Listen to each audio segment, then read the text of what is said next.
So, we're live. We're live, everyone. That's embarrassing. We're live. We're going to go live properly in a minute. But thanks for joining, everyone. Really appreciate you watching. Hit the like button if you enjoy this live stream. Share it and just enjoy it. Cheers, mate. Yep. So I will be behind the camera. We'll read out your comments to George. So make sure you share this video. You drop comments. Hi, Luis. Yeah.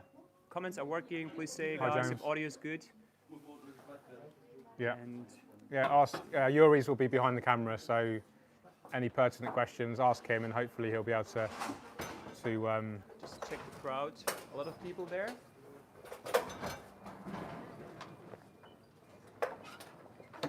Yeah. Loud and clear. Thank you. Perfect. Thank you, James. How do I switch the camera? Yeah, perfect. Okay. Cool.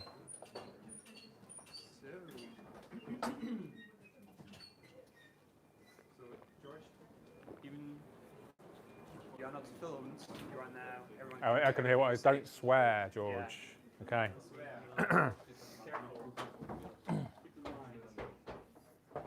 Okay. Is it best for me to stand there, or is that too bright? Stand. You stand behind the tank. Ja. Entschuldigen Sie bitte.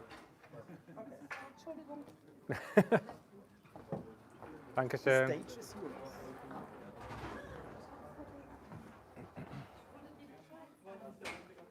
Okay, we just wait for the noisy stuff to go away.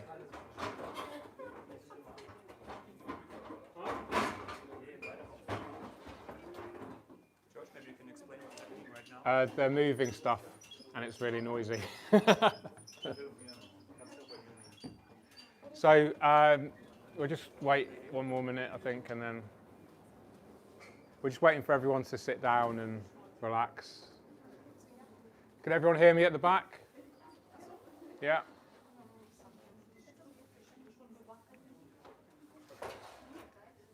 Yuri's, why don't you show them one of the scapes whilst we're getting sorted? Why don't you show them yours? So Yuri scaped this. How long ago did you scape it? How long ago?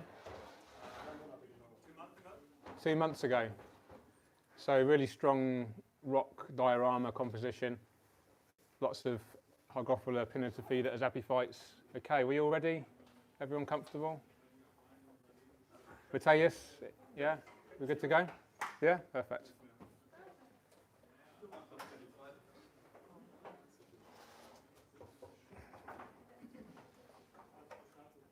I thought Germans were really efficient at getting, started on time and stuff. Yeah.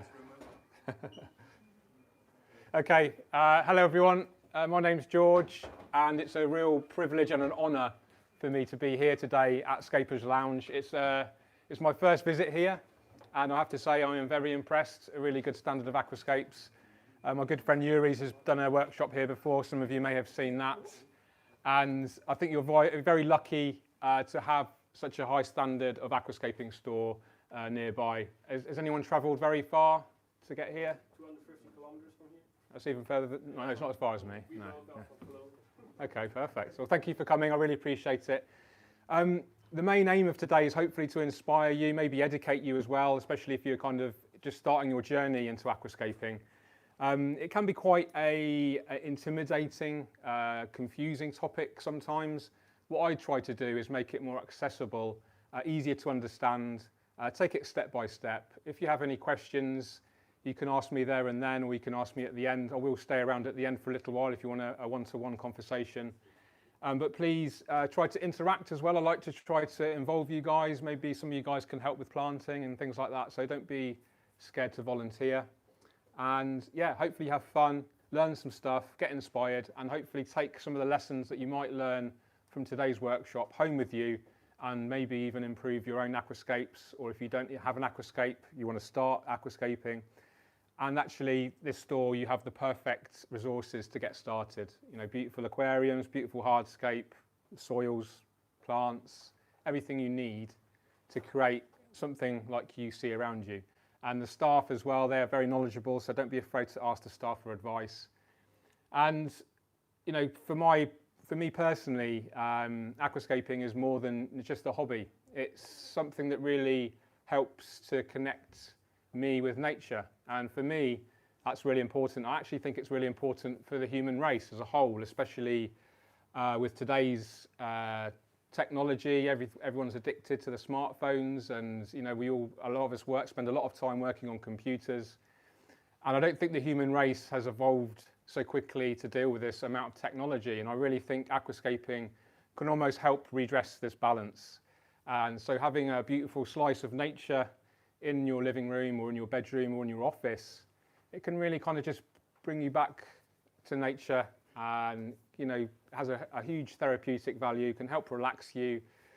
I don't mind admitting I suffer from anxiety and I have suffered from depression, and it has really helped with these mental health issues. I was chatting with Yuri's last night. A couple of years ago, I had a gentleman email me basically saying aquascaping had literally saved his life. So it's not just a hobby, a fun hobby. It is actually something really quite meaningful, and for that reason I'm really passionate about it, and hopefully I can impart some of that passion onto you guys today. Good. So let's start with the actual scaping. Let's talk about the equipment that we've got right away. So this is a 120 centimetre or 4 feet long by 50, I think it's 50 centimetres by 50 centimetres. So it's about 400 litres or so. It's what I call a large aquarium. It is at the higher kind of price bracket that you would spend normally if you're a beginner. But I like to buy as big as I can afford, as big as I can fit into my living space. The bigger aquarium you have, the more kind of stable it is. So any kind of environmental fluctuations have less impact on the whole system. So if you can afford it and you have the space and the time, then I would go bigger. That said, there's nothing wrong with getting a tiny nano aquarium. This can still connect you with nature. You can still have great fun aquascaping it. It costs a lot less money. It takes less time to maintain. And if you're on a really strict budget, you may want to go for something like the little Wabikusa, little glass vase over there. So there really is this whole sliding scale of, spending sort of 20 euros all the way up to 20,000 euros. No excuse not to get into aquascaping. Okay, so 120 centimetres by 50 by 50. It is a low iron glass. I'm just going to take my ring off because I'm going to scratch it. Excuse me. It's low iron glass, so that means if you look down this cross section here, you can see it's like a light blue colour.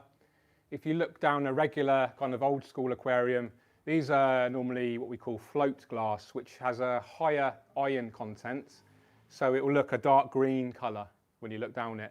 And that means that this aquarium is basically more clear, it's more transparent, and it gives you a better view of the aquascape. We want to be looking at our aquascape and appreciating it without, with as little obtrusion as possible. So for that reason, we often use glass inlets and outlets that you can see around you. We often don't have a background, and we can actually, a lot of us living rooms with kind of white walls, and we can deliberately use this to our advantage. So we don't necessarily have a background. We use the light spill from the aquarium to even illuminate the white wall behind you, and you can see up behind the glass, and actually this gives you a really nice sense of depth when you're looking at your aquascape. So low iron glass, clear silicone. Some aquariums will come with a black silicone, which normally come with aquariums with a black trim. We're going for a rimless tank today. So as you can see, it has no hood, which means we can use suspended lighting like this, or you can have suspended from the ceiling like this. And this gives you more viewing opportunities. You can actually obviously see into the aquarium. If you had an aquarium with a hood, it's limiting. You can't actually see into it. We can have rocks, wood, plants coming out the top. This offers new opportunities to grow. Even some plants will flower out of water, and it just gives it like an added sense of nature. So for this reason, me personally, I prefer rimless aquariums. Now there is a couple of disadvantages to rimless. We do get more evaporation, so the water, will evaporate, and if you live in a hard water area, This will leave behind like an ugly hard water mark, which needs cleaning regularly. You'll need to spend more energy heating the aquarium as well, because the heat is allowed to escape. And you need to choose your fish carefully. Many of you who keep brimless aquariums have no doubt had jumping fish. Amano shrimp as well tend to like to crawl out of the aquarium, and I've even found them halfway up the stairs in my home. They're like escape artists. So choose your fish carefully. If you do plant heavily, have lots of kind of floating plants potentially, or hardscape that's giving lots of areas of shade and security, this will hopefully prevent most fish from jumping.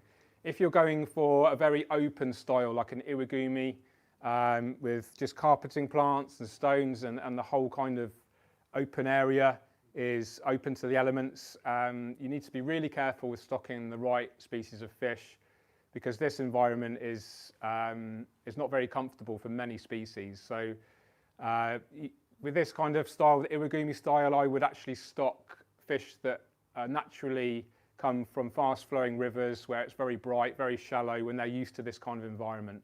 I wouldn't want to be keeping, shy, kind of cryptic fish in this style. The style we're going to create today will be heavily planted. I am a huge fan of planted tanks, and I mean really heavily planted. We'll talk about plants in more detail later, but the advantages of having lots of plants are really quite significant. So we'll talk about that in more detail later. So the lighting, this is a JBL light. I'm not sure if it's going to be used in the long term, but it's perfect for lighting up the aquarium for us today. I'm not sure about the filtration that's going to be used. I'm very strongly suggest that we'll use CO2 injection. Hands up who's got a planted aquarium at home already? An Aquascape or a planted tank, yeah? And keep your hands up if you've got CO2 injection. Okay, that's a good proportion of you, good. So we'll use CO2 in this tank, I'm sure. We'll use a nutrient-rich soil, which will help feed the plants. We'll hopefully have good filtration and circulation on here as well. This in combination with healthy plants to start with, good CO2, good lighting, good fertilizers, good soil. All these things added together help to create the most healthy and positive environment possible for the plants.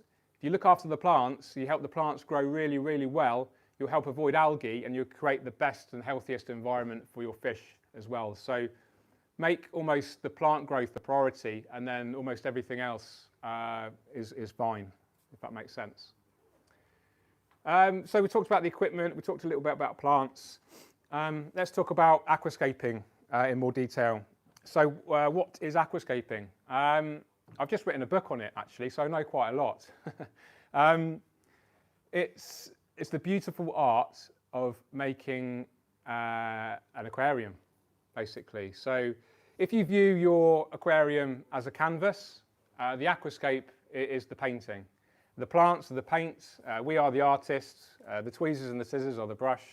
You can really kind of relate it to art. But it's very unique in that it's a three-dimensional art form. When you're painting or photography, it's just two dimensions, just length and width. With aquascaping, you've got the three dimensions. You've got length, width, and breadth as well. So for that reason, it can be quite overwhelming. What type of aquascape should I create? What plants shall I use? What hardscape do I use? Where do I put them? There's infinite, literally infinite potential to create anything with the vast array of hardscape plants, etc. So what I like to do is come up with a rough kind of theme. You need to think about what style of aquascape am I going to create. Now, my personal favourite, and the one that I do for most workshops, is the nature aquarium style. So who's heard of Takashi Amano? Okay, good. For those that haven't, absolute legend, sadly passed away about 4 years ago now. And he came up with the nature aquarium concept, which is using lessons of nature from outside and then transferring them into the aquarium space. So we're only using natural elements. We're not using plastic plants. We're trying not to use artificial decoration.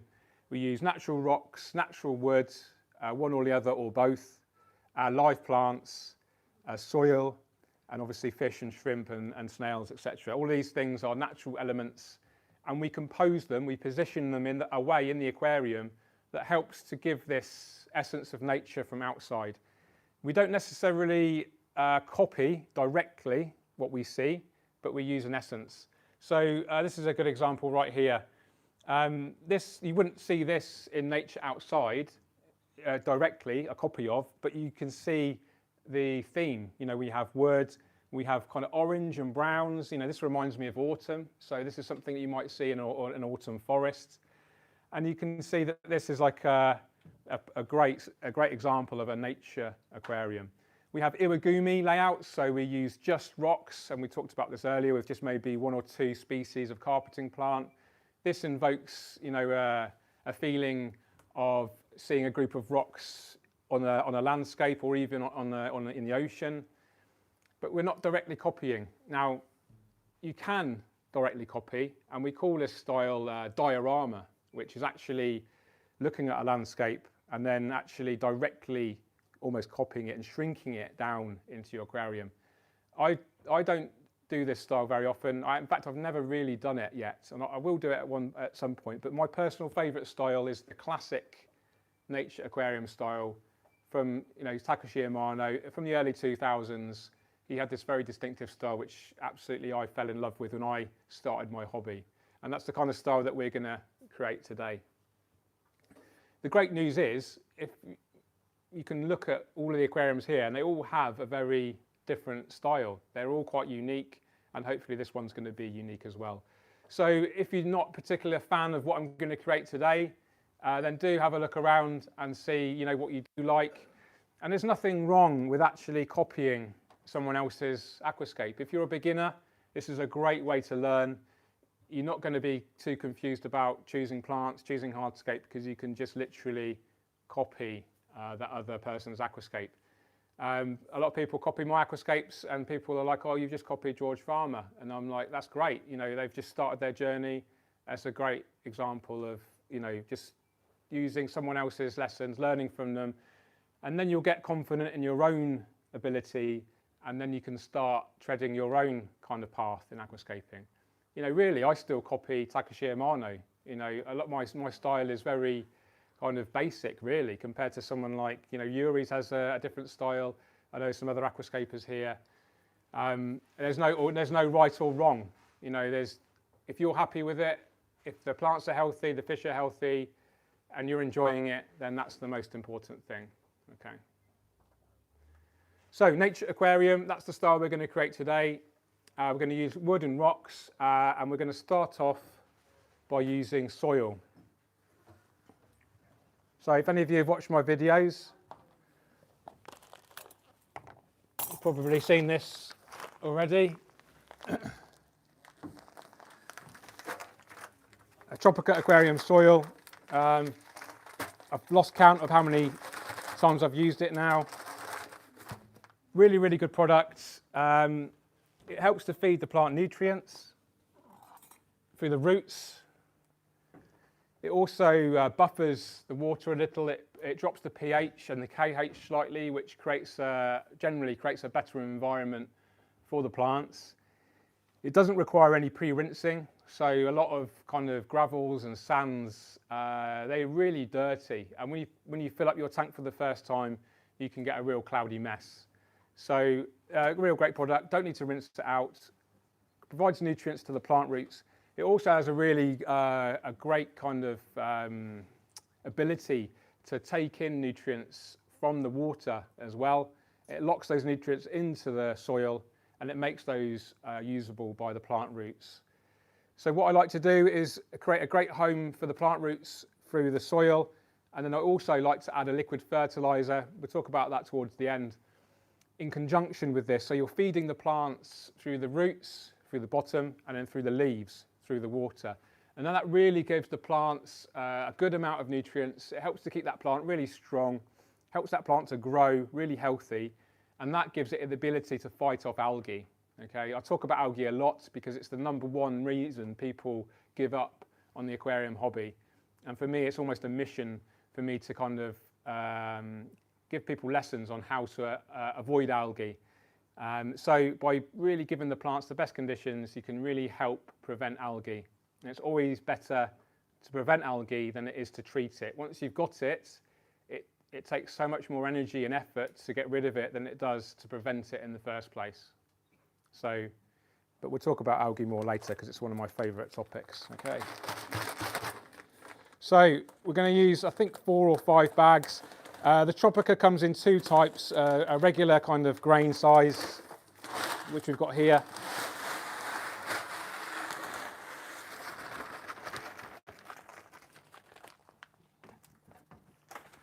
So this is about 3 or 4 millimetres in grain size, and then we have the powder type as well, which we'll put on top.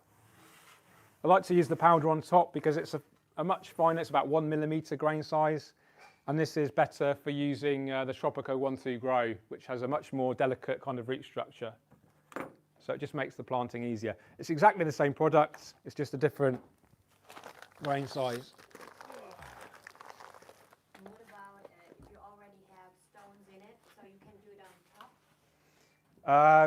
Yes, you can. It's designed to be used on its own, ideally. You can use, there's other products out there like JBL Volcano Mineral, which can be used underneath, something like this. If you've got gravel already in your tank, the thing is, ideally it's best on its own. It's not going to do any harm. But if you've already got gravel and you put this on top, it's probably worth a try, but it's better to start from scratch. If you're gonna, my advice is if you've got an existing aquarium already at home and you want to convert it into an aquascape, sometimes it's just better to bite the bullet, we say in England, just go for it, just strip it all down. And start from scratch. Put your fish in a separate aquarium or a bucket. Put a filter in there. Strip it all down, and then you have the joy of creating something new from brand new. That'd be my advice. Yeah.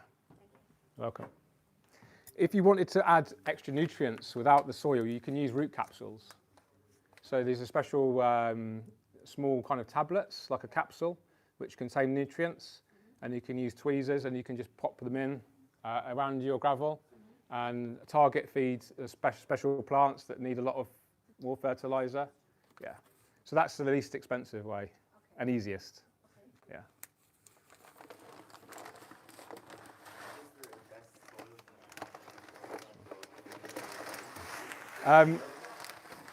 In my experience, I've probably tried about 10 different soils. The best one in terms of nutrient content, in terms of the amount of nutrients it holds, is the ADA Aquasoil Amazonia. It has a lot of nitrogen in there. I don't often recommend it for beginners because it is so rich in nutrients and you need to do like loads of huge water changes at the beginning. And if you kind of neglect it, you can lead to algae issues, quite bad. But in terms of feeding the plants, the roots the best, it's probably Amazonia. The reason I like the Tropica is because, full disclaimer, I do support Tropica and vice versa. We work together quite a lot.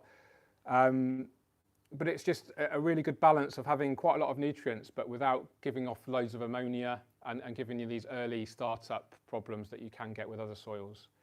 And it's very consistent as well. So with other brands, I mean, I won't mention the brand, but I've used them 1 year and then I've used them the next year and it's almost a completely different product. Whereas with the Tropica, you know, I've been using it since it was released, I can't remember, a few years ago, and I've used it almost probably every month and it stayed exactly the same, as far as I can tell. So it's just a consistent, good value, easy to use, reliable product. Yeah.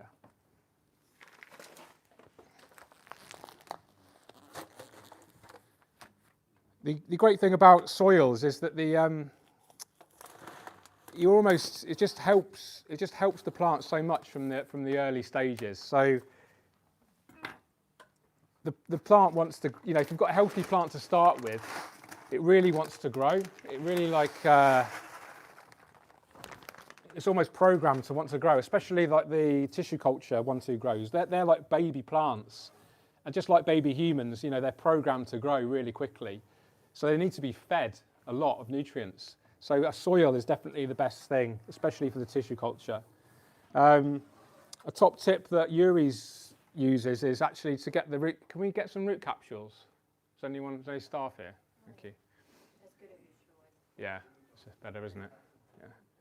Yeah. Actually, you can. It comes in like a gelatin capsule. You know, like the drugs. You can take it apart and then you sprinkle the actual nutrients around, and we'll do that. I'll show you how to do that. I don't actually do it in my own tanks because I actually find there's enough nutrients in this already. But if you want to add extra and you want to get that extra sort of healthy and faster growth, we've got. How much do you need from that? How big's your aquarium? 200 litre. I'll probably go for 2 packets. So 10 for every 100 litres is probably a good start. So you can either, so in your case, if you just wanted to target feed the plant, you just take one capsule out like this, and then get some tweezers or your fingers, and then look at which plant's the biggest, that probably has the biggest roots, and then just push it in, and that's it, yeah? But in a new setup, if you wanted to add extra nutrients, what you can do is actually break apart the capsule, and then you can sprinkle like this. I'm only going to do one because this isn't the technique I normally use. It's his technique. But it's a good technique and it works, so it's up to you. But the soil in conjunction with a good liquid fertilizer, the fertilizer I use is Tropica Specialized Nutrition or Tropica Specialized Premium.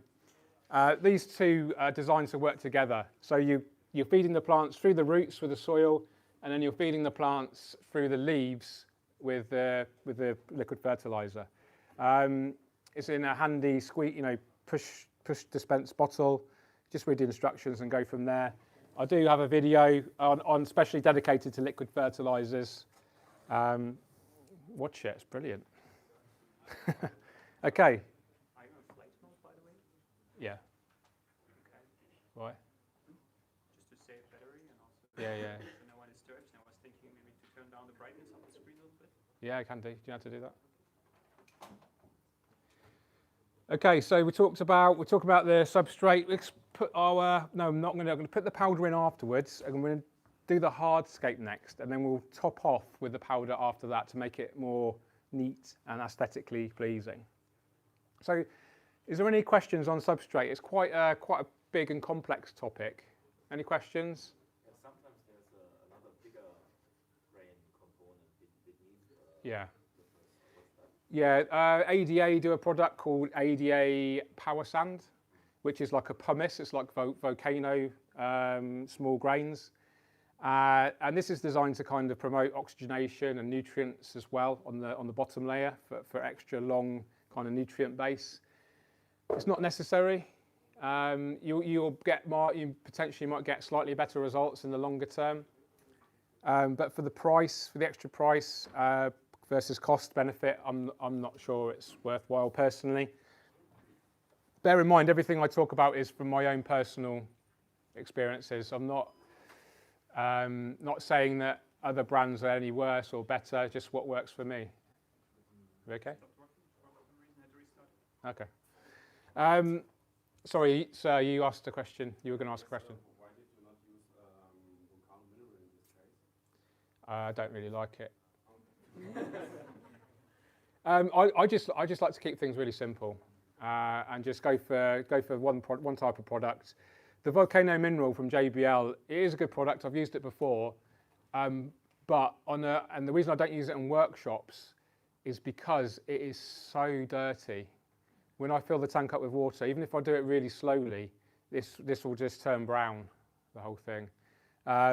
It's happened to me before. It's not a bad product, but we're just going to stick with the soil today. Keep it nice and simple. One big question I get is, how long will this last? So it'll actually last for years. It will slightly kind of decompose and turn into a bit of a kind of mud substance. And that's only really an issue if you have lots of kind of catfish, fish that like to just sort of dig and things like this. So avoid, maybe want to avoid soil if you really like catfish. And also if you like to constantly move things around in your aquarium, it's just going to create a real muddy mess. So just be careful. You can do that, you can move stuff around, but it's really important as soon as you do that and you disturb the soil that you do a really big water change. Because by disturbing the soil, what you do is you uproot a load of nutrients, a load of organics into the water, and this will trigger algae issues. So always follow up any soil disturbance with a water change. Is everything okay? That's bad, isn't it? I've only bought that yesterday. Embarrassing. Okay. Yeah. Yeah. User error. Yeah. Okay. Okay, we're talking about hardscape next. So the hardscape is the natural decoration material. In our case, we're using a combination of wood and rock. Hardscape is a really kind of fundamentally important part of the aquascape. It's kind of the most important thing to get right to start with. It forms the backbone, the skeleton of the layout. So if we start off with a really strong, high impact hardscape, plenty of height, plenty of impact, then you can really quite easily create a strong aquascape. If we started off with a weak hardscape with really small rocks or small pieces of wood that don't fill the tank up enough, then you're really going to struggle to create a strong aquascape from the start. So it's really worth investing the time to choose the right hardscape and the time to position it appropriately. So actually you're very lucky at Scapers Lounge. They have an amazing selection of hardscape, one of the best, probably in the top 10 that I've seen in all the shops that I've visited in the world. Very, very, very good. So, if you buy anything today and you want to get into aquascaping or take your aquascaping to the next level, then I would suggest one of the first things to do is invest in good hardscape. And it almost lasts a lifetime. If you have a garage or a garden and your partner or the person that lives with you are quite comfortable with letting you hoard, gather in as much hardscape as possible, and that is something that I would definitely recommend, because as you get into your aquascaping and you want to create more aquascapes, you need more material. You want to try different types of material, different styles of aquascaping. So my advice is just to get as much of it as you can. I often will just pick one piece. If every time I go to a store, I pick one night, I might take a small rock home with me today. Just one really nice piece, and then over the years you'll accumulate a really great collection of hardscape, which is really going to help take your aquascaping to the next level. So hardscaping is a really, really important part of the aquascaping process. In recent years, hardscaping has almost become more important than the plants, you could argue. A lot of the scapes here are very, very hardscape dominant. And it's all a matter of personal taste. As trends, as fashions, but just kind of stay true to yourself. Don't necessarily. We talked about copying earlier, but once you get more experience, you find your own style. Don't be afraid to try new materials and just have fun. So hardscape, really important. Take your time doing it. I'm not going to take too much time today because we're obviously doing a workshop.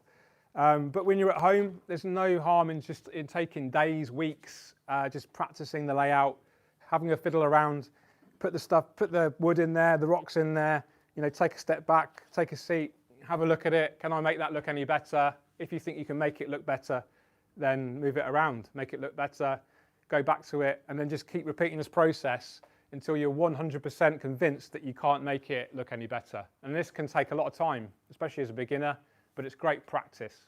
And the more we practice anything, the better we get at it. George, can you briefly say something about lifespan of soil? Oh, sorry, yeah, I was going to Mention the comments. Yeah. By the way, address the people on YouTube that they can submit good questions. Perfect. Thanks, mate. So the soil will last for years. That's it. No, it will last, in terms of its kind of structure, it will probably start to kind of decompose after a year or so. But the nutrient content will actually last a very long time, especially if you're dosing liquid fertilizers. So what happens is the plants will take in nutrients through its roots, but also through its leaves. The more liquid fertilizer you add, the more nutrients it's going to take through its leaves and the less it will take through its roots. So by dosing both together, by the soil and the liquid fertilizer, you'll make the nutrient content of the soil last a lot longer. Does that make sense? Yeah? You'll see, once the plants start, if the plants start to go pale, then easy solution, just add more liquid fertilizer. Try not to worry about the substrate because you can deal with the nutrient issues by adding more fertilizer. After maybe 3 or 4 years and it's really, really kind of muddy and it's starting to cloud the water every time you touch it, then you might want to consider replacing the soil. If you're one who likes to create a new aquascape every year for a contest or something like this, and you like the idea of starting from a completely empty tank from scratch, then by all means replace the soil as well. Put the old soil in your garden, or pot it and grow plants with it or something. But yeah, it can last for years. So good. Right, hardscape. I picked out some really nice pieces earlier, and I'm actually going to use the kind of style that I did quite recently for a private client. I actually made a video on it, and the original video was actually inspired by an Aquascape Aquarium Gardens in an Aquascaper 900, and it's actually Yuri's idea as well for me to do this, so shout out again. We're going to create a tall kind of structure here with wood and another tall structure here, and then have like a more empty space around here. Okay, so we picked out about 6 or 7, maybe 8 pieces of nice wood. I always start off with the biggest piece and then I work my way down in size, and we try to position it so it looks as natural as possible. Would you consider the golden ratio? No. Okay. No, I used to. I used to be quite, draw lines on the tank and trying to line things up. It's a good point, composition. But now for me, it's more about the feeling. Just look at it. Does it look good? And then that's good for me. But if you're a beginner, the golden ratio or the rule of thirds is a very good way to kind of balance things in the aquarium. So if you imagine, the rule of thirds is a really easy one to understand. If you split the tank up into 3 equal parts, vertically and horizontally, where these lines kind of cross, if you position your focal points, so your focal points is where your eye is naturally drawn to. If you put your focal points there, then that's going to give you the best kind of balance. A really good example is this iwagumi here. We have this main stone here, which is roughly 1/3 of the way along into the tank. If this was directly central, it would look a bit kind of unbalanced. Okay, so it's like, let's try that for now.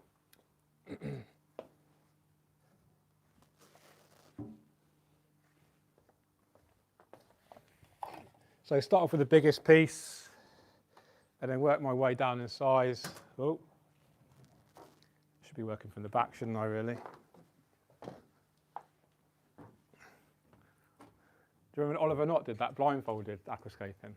Yeah. I'm not doing that today.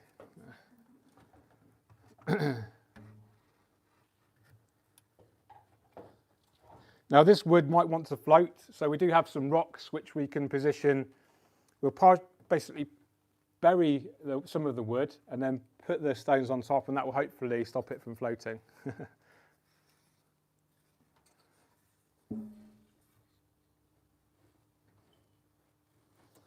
I have no idea how that looks from your angle, but maybe I should watch my live stream from the back. No.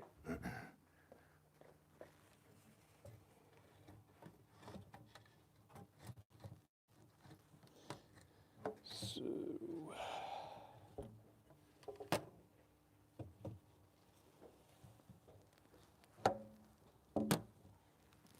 have 400+ people watching. Is that all? Right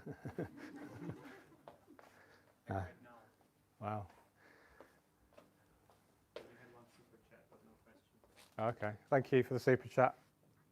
Okay, so it is now a case of fiddling around. I'm going to go into what we call a flow state now. So I'm not going to talk for a little while. I'm just going to, if you just watch what I do.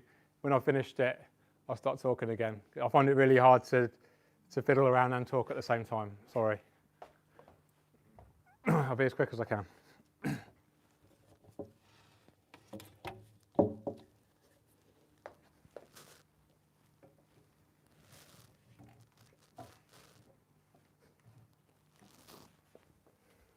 It's good.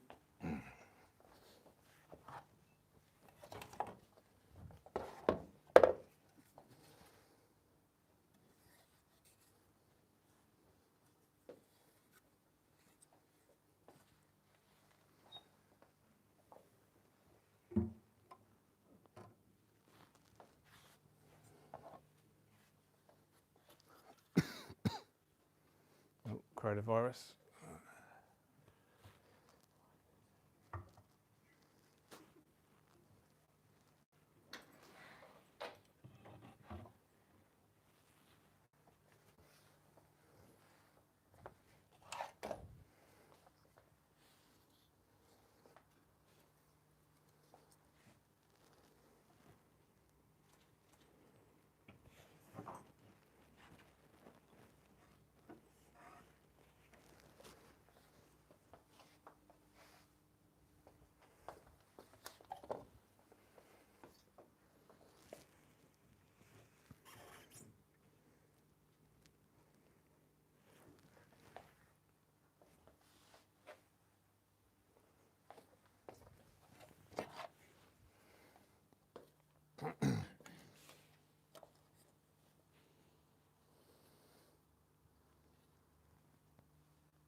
Okay, good. I'm happy with that.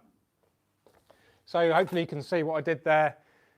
Created a very kind of strong U-shaped kind of flowing pattern, open space in the centre, and actually almost using the separate pieces of wood, the smaller pieces of wood together to create one, it looks like one kind of cohesive piece of wood.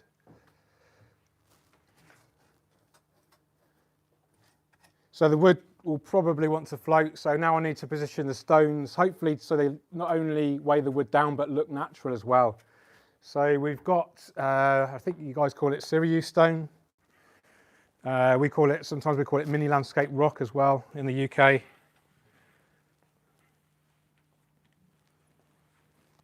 So now I need to hopefully position this so it looks quite natural. Now the good news is we're going to use quite a lot of epiphyte plants which we can use to disguise any kind of unnatural looking areas. So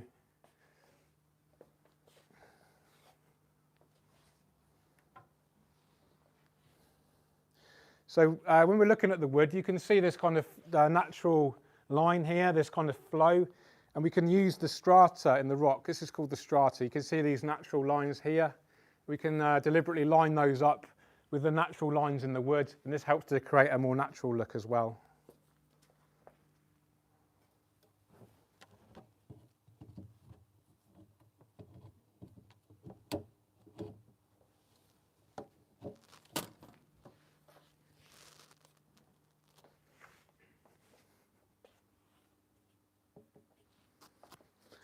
Okay, starting off with the biggest rocks and then working my way down in size. Are you also planting the bigger rocks to the bigger side on the right side, or are you just, well, what looks the best in that case? What looks the best, but hopefully making sure that the wood stays down as well, yeah. I mean, it's a good learning point actually. If you've got time at home, it's always worth pre-soaking your wood. A lot of wood will leach tannins into the water as well that make the water go brown. So by pre-soaking it, you can help prevent that. A lot of wood will also produce like a white bacteria or fungus. So another good reason to pre-soak your wood.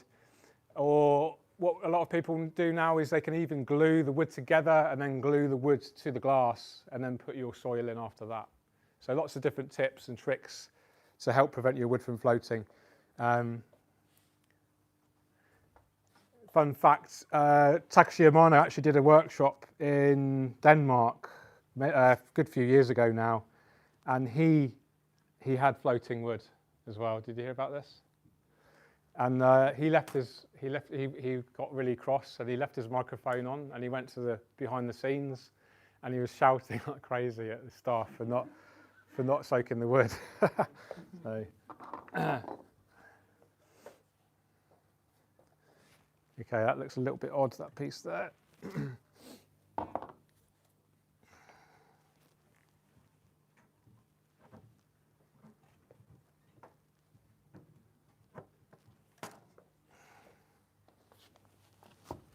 On your way, guys, aren't I? Sorry.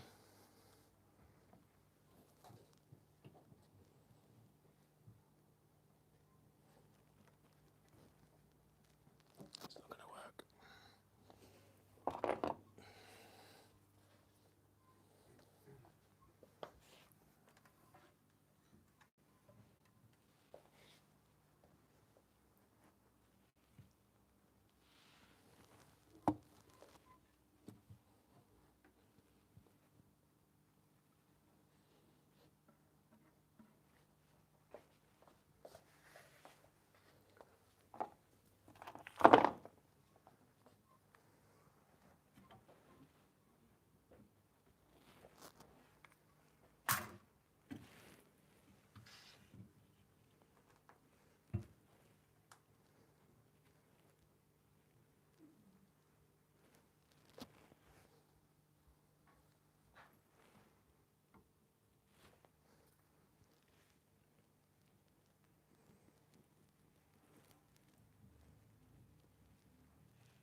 Florian, do we have any cable ties?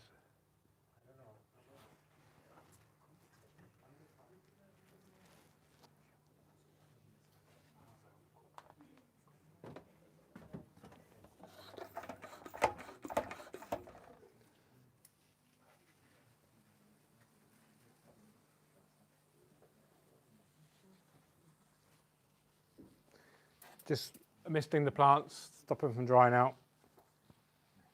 Maybe turn it off. There you go. Okay, so that's the hardscape. What kind of stones are these? They are Syrio stone. Yeah. So that's the hardscape composition done. Would have taken a lot longer than that if I was doing it at home. But obviously you don't want to be sat here for hours on end watching me play around with wooden rocks. So we've hopefully anchored the wood down. You could give it a bit of a test just by wiggling it. And then hopefully when we fill with water it's not going to float.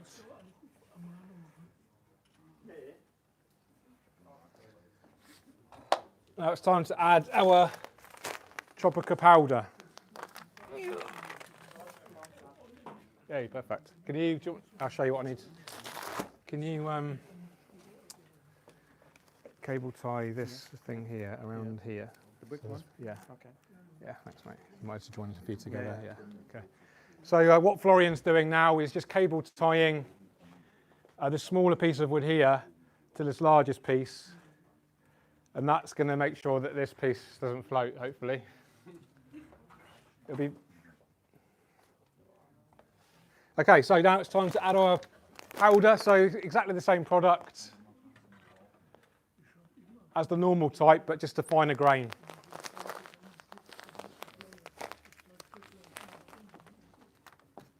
But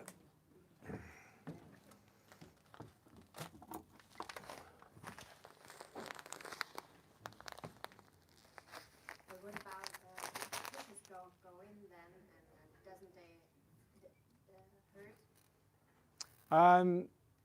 If you've got fast moving big fish that like skittish, does that mean, you know what skittish means? Like move around too quickly or get scared, then yeah, they're not going to be ideal for. Oh no, I'm scared about the. Cable ties. Yeah. Ah, that's fine, no problem. Yeah, yeah.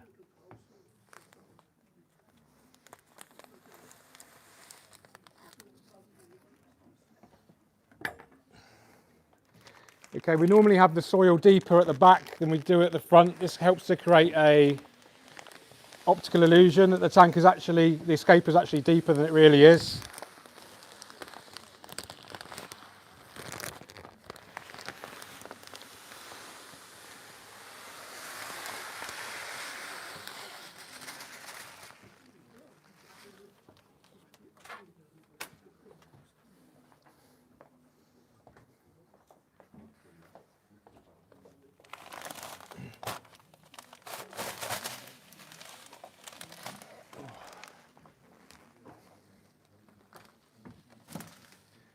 Paintbrush, really great idea to help move your soil around.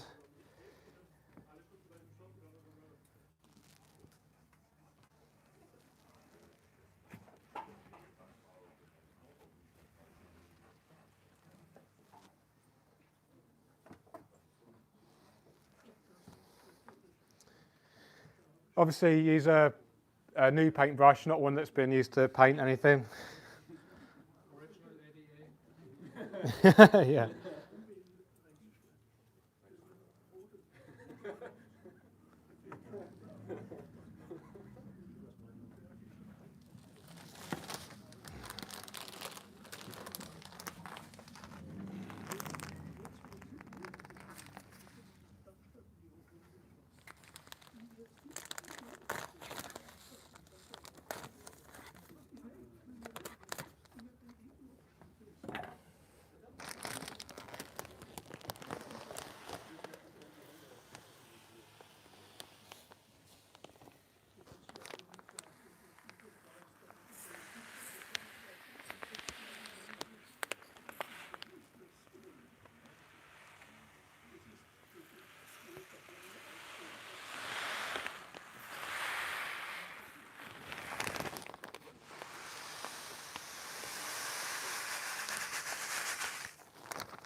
Now it's a case of just trying to make it look attractive and neat.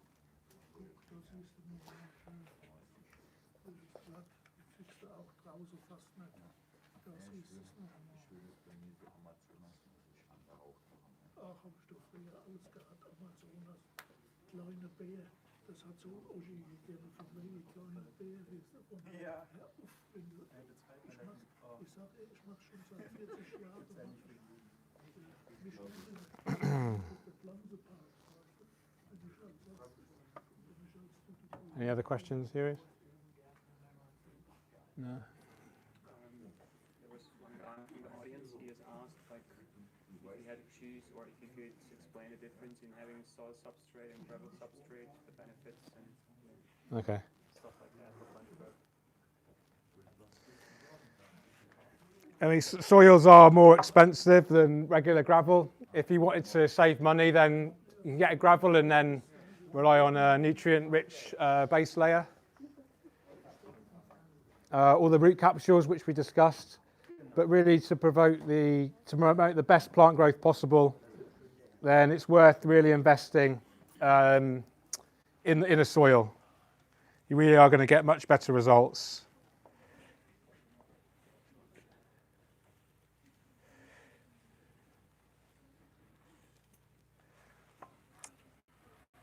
May I ask another question? Yeah. About the cereal stone, I read that it's hardening the water. How much of a problem is it really? I like to promote like large frequent water changes, so it's never a problem. With aquascaping, when you're really focusing on great plant growth, no algae issues, then in my experience, the more kind of water changes you do, the better. So for this reason, any increase in the hardness is reset every time you do a water change. So if you follow the methods that I sort of recommend, then it's never a problem. If you don't like to do many water changes, then over the time, your GH and your KH might go up over the time. And this could, in the long term, present an issue. But with the regular water changes, it shouldn't be a problem. And that means once a week? Or Yeah, I do at least 50% once a week. Yeah. The water changes are important for a couple of reasons.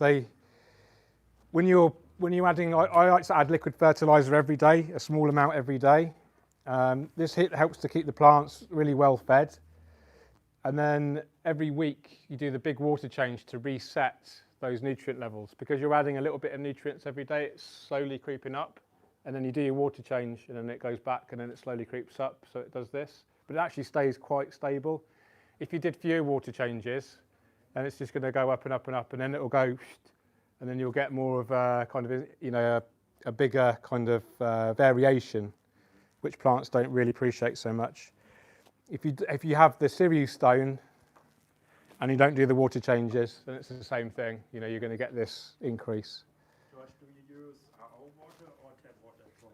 I just use tap water. My tap water is very hard, TDS of 300 or 400.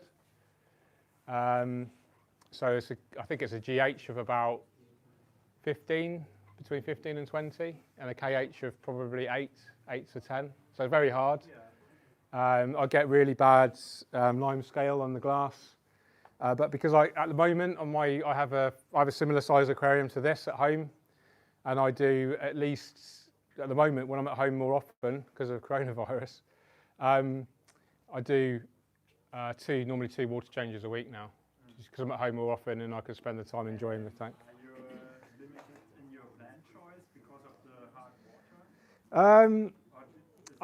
I think so. I probably struggle to grow really tricky, demanding stem plants and get the best colour from them. Yeah. But I always tend to go for easier plants anyway. It's just my style. Yeah. But I've grown Glossostigma, Hemianthus cuba, all the ones that are kind of labelled as advanced with Tropica. I haven't tried. Yeah, I haven't tried Areocaulons or Toninas yet. Maybe that's one to experiment with. The one plant I can never grow is Utricularia. I've tried about 4 or 5 times now over the last 15 years, and it's a nightmare. Has anyone grown Utricularia here? Theories? Yeah. Yeah. It's a What do you think about heating cables? waste of time and money. Yeah. So, okay. In the olden days, they used to use heater cables in the substrate, and the belief was that they would help create a circulating pattern. But there's no kind of evidence. It kind of went out of fashion years and years ago. I used to use them when I first started the hobby, but I didn't notice any difference when I stopped using them. You're better to spend the extra money on a better CO2 system or better lighting. You'll get better results.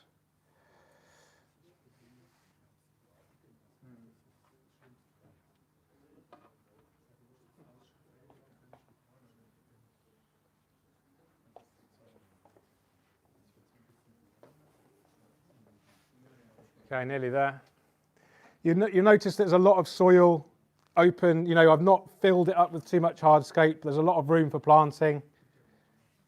We've got lots of plants to use up.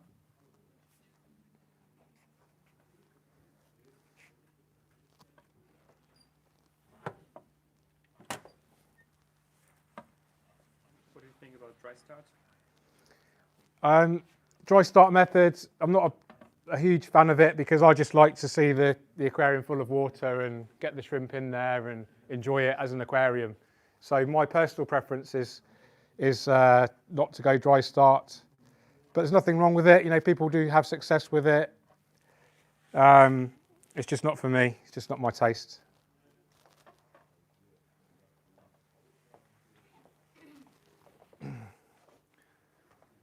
Okay, we can. Would you like maybe to cut off the wood piece that is Yeah. Do we have any scissors? Secateurs? That was actually a comment on the stream. Is it? Well done, stream.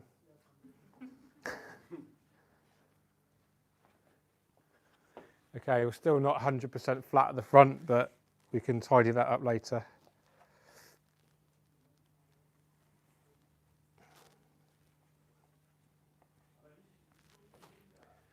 Okay.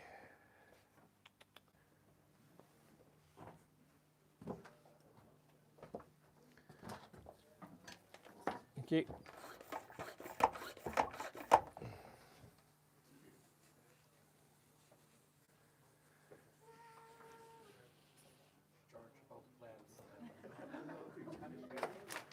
Hello.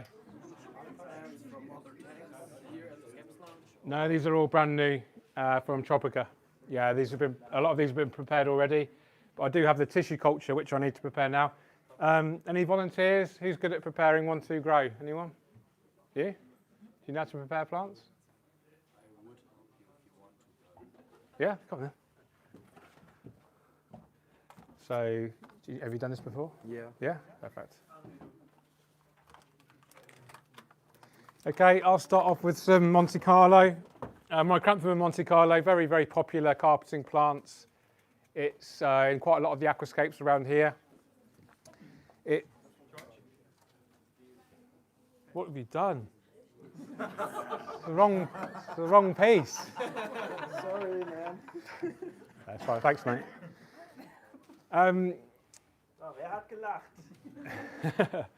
So I think it's worth talking about the Tropica 1-2 grow in more detail. It's my favourite kind of plant hype in terms of the products. You can get potted plants, you can get plants attached to decor, you can buy them in portions or bunches. But the tissue culture cups, the 1-2 grow, are my favourite. You get more quantity for your money, so they're much smaller, but because they're grown in lab conditions, they're free from algae, free from pesticides, free from disease. Just really, really healthy. Loads of actual plant material in there, but it's just really, really small. It comes in either a liquid media or a gel type media. And the liquid media is actually unique to Tropica. It's really, really easy to prepare. All you do is peel the lid off and then remove your portion. Give it a bit of a squeeze. Ideally, rinse it off in tap water, warm tap water, or I'd actually just plant it straight away, and then we do a big water change almost straight afterwards. Or Florian does, I should say. What do you need? I don't need. Oh, do I want for planting? I need tweezers. Tweezers. You haven't got any, have you? You've got like 12 pairs. They've already got some there. It's fine. I could do with like. Oh, thanks, mate. Something to. Können wir einen Tisch haben für George hier vorne? A plant tray or something. Plant tray. Soll ich ein Tablett halten? Ja, also irgendwie so ein Tablett. So in the meantime, Ich kann ein Tablett nehmen. get a centimetre or so portion. Get your tweezers, and then push it in gently.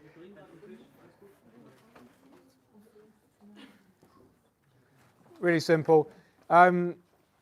Always like to plant into dry soil now. I used to plant into wet soil, but I find naturally the plant sticks. Oh, perfect. Can you pass me all the micranthemum? It's really good. Dankeschön. Perfect. Any volunteers? No? Make me work for my workshop. Dankeschön. Sophie just, yeah, perfect. Thanks, mate.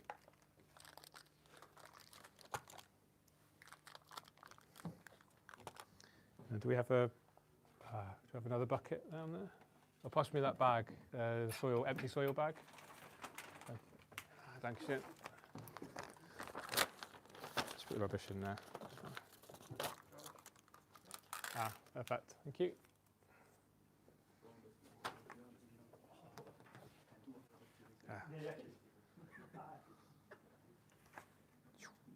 Habt ihr noch mal irgendwie Papier oder so? Ja, okay. So this doesn't even need rinsing or anything. You should rinse it, but I'm really lazy. The liquid that it comes in is very rich in nutrients and hormones and growth material, and the potential is that it will trigger algae. So what I do, always fill it up with water and then do a huge water change straight afterwards, and that's going to just flush all of that away. Could you explain the fact with the hormones a little bit more? Secret, sorry. Yeah.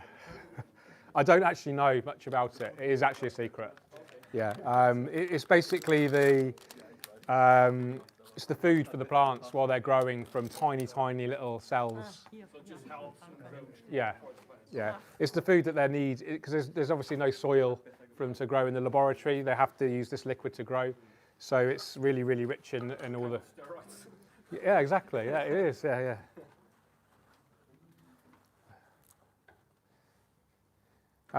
But the ones who grow the tissue culture, they are great because, especially the ones in the liquid, because they've adapted already to their underwater growth. So when you put them in the aquarium, they just start growing straight away, really quickly. Whereas the potted plants, so these have been prepared already from a pot. These are grown in the greenhouses, and these are actually grown out of water. So these are actually adapted to grow in the air.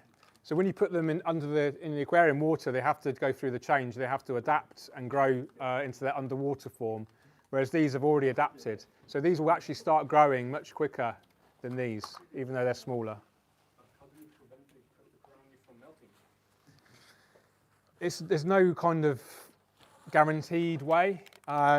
You can trim the leaves right back. It's a technique that Yuri's does and a few other aquascapers.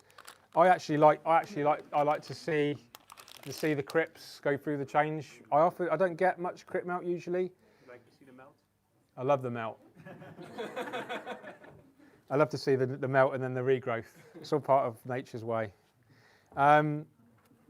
there is no real. Trim the leaves back is a good way to, and then once the new leaves have grown, they've adapted, and then you shouldn't get the melt again. But there's always a risk. Any kind of big change in temperature, changing water chemistry, this can like trigger a melting. So just try to keep your parameters quite stable. I mean, even so, I do these huge water changes every week, and I never get any crypt. Well, very rarely get the crypt melt. I did in my big tank at home, that's similar size to this. The biggest crypt melt I ever saw was when I changed the lighting. So I went from Kessel over to Twin Star, and then a couple of weeks later, all the crypts melted. I don't know if it's a coincidence or it is because of the lighting, but I strongly think it was the lighting. And that's not to say that it's the Twin Star's fault. It's just the difference is just caused the melting. Thank you for your help. Do you want to plant them for me? Just do that, it's fine. No point in messing around. There we go. Dankeschön. Okay, so the planting plan for this is we're going to keep the foreground quite open and low, and then we're actually going to repeat that all the way to the back here, so we get like a path, and then we'll plant the mid-ground and the background plants all around that. So, shall I plant from the... I'm going to get in everyone's way there, aren't I? So I go...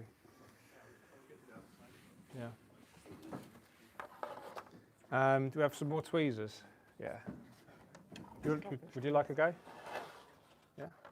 So if we go from here forward, and then all the way back here, and I'll do this side. Yeah. Dankeschön. So if we go in the middle, can you reach up there?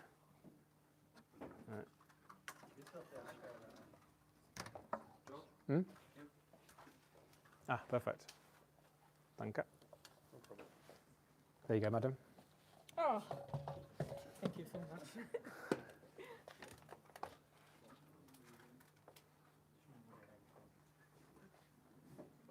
So planting into dry soil is, I find, better than wet soil. You certainly don't want to fill the tank up with water first and then plant, because you just create a real mess.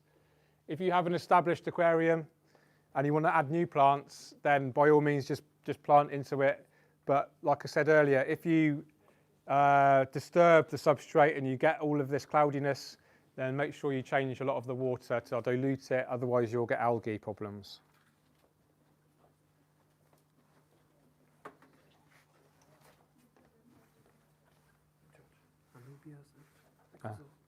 Yeah, perfect.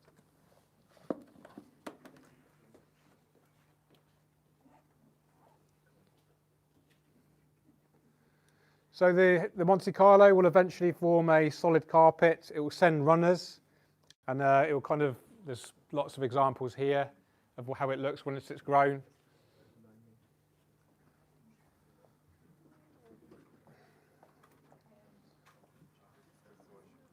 And you can actually split, if you wanted to, and I did this before once. I used one pot to carpet a complete tank. So you can actually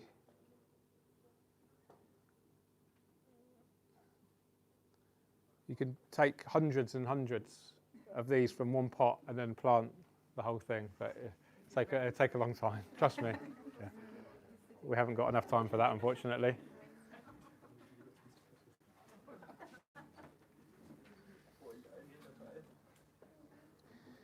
You can actually use Monte Carlo as a epiphyte plant, which means it can be attached to the wood or the stone as well. If you do that, you really need to make sure you add a good amount of liquid fertilizers, so the plant has access to the nutrients, to the food and the water. Obviously now it's got plenty of nutrients in the soil. So when do you start fertilizing? After about a week or so. Yeah, sorry, was that you? Sorry. Yes, with the soil you can wait. You can probably wait a bit longer, but the plants will use the nutrients either through its roots or through the leaves. So you can actually start from straight away if you wanted to. The thing with tissue culture plants is that they're actual babies, so they need more food, just like human babies. So it's always better, I think, to add a little bit too much than too little. Because if you add too little, then the plants go hungry. When a plant goes hungry, it starts to suffer, and then that leaves for algae problems. So if you think about algae and plants, they're always like in battle with each other. So the more you look after the plants, the less algae you get. Feed the plants and not the algae. Got to do that 1,000 times. I think we all have time.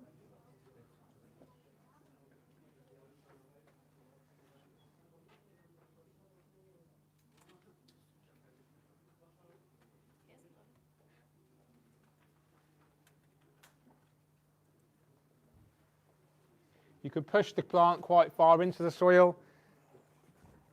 It will soon upright itself. It will soon kind of reach towards the light and start to grow. Because the plants are grown in a confined space, like in a cup, they look a little bit kind of deformed and twisted when you first plant them. But after a day or 2 or 3 days, they start to look, you know, how they should.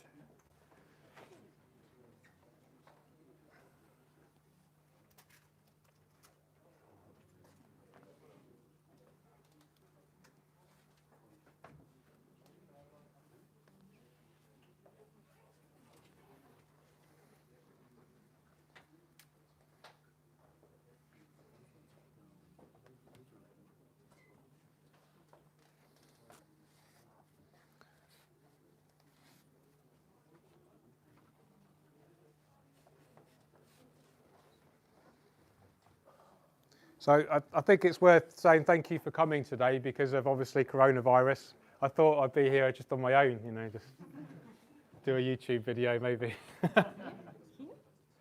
No, just stay in front of the, thank you. It's okay, so? Yeah, very good so far, thank you. You can go all the way back here as well. Okay. I think she's done a better job than you. Yeah. All right. I've got to talk as well. It's hard. I'm not multitasking is hard for a man. We all know this.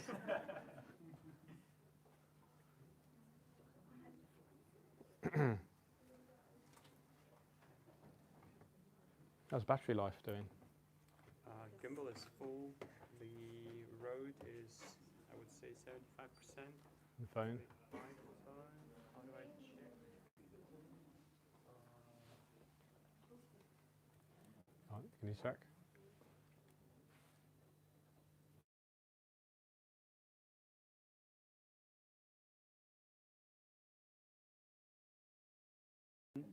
Deine Kamera an hier vorne? Ja. Bei der Bildschirmsparte. That's okay. The Spartan Aqua. Is it working? Yeah, I'm back to the live stream, but I don't know how to see the camera live on your phone. Will you get notification when the battery is ready? I don't know. Ask the guys the comments to let you know how to check battery life during a live stream. Yeah. Guys who's watching the YouTube live stream, can someone Google how to check battery life on iPhone while streaming? Please. I'll give you a very special shout out if you let me know.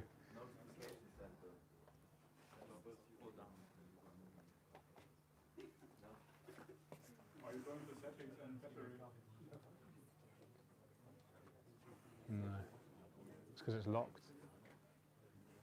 Oh, Scheiße. Settings, battery. How long have we been streaming for now? 79 minutes. Perfect.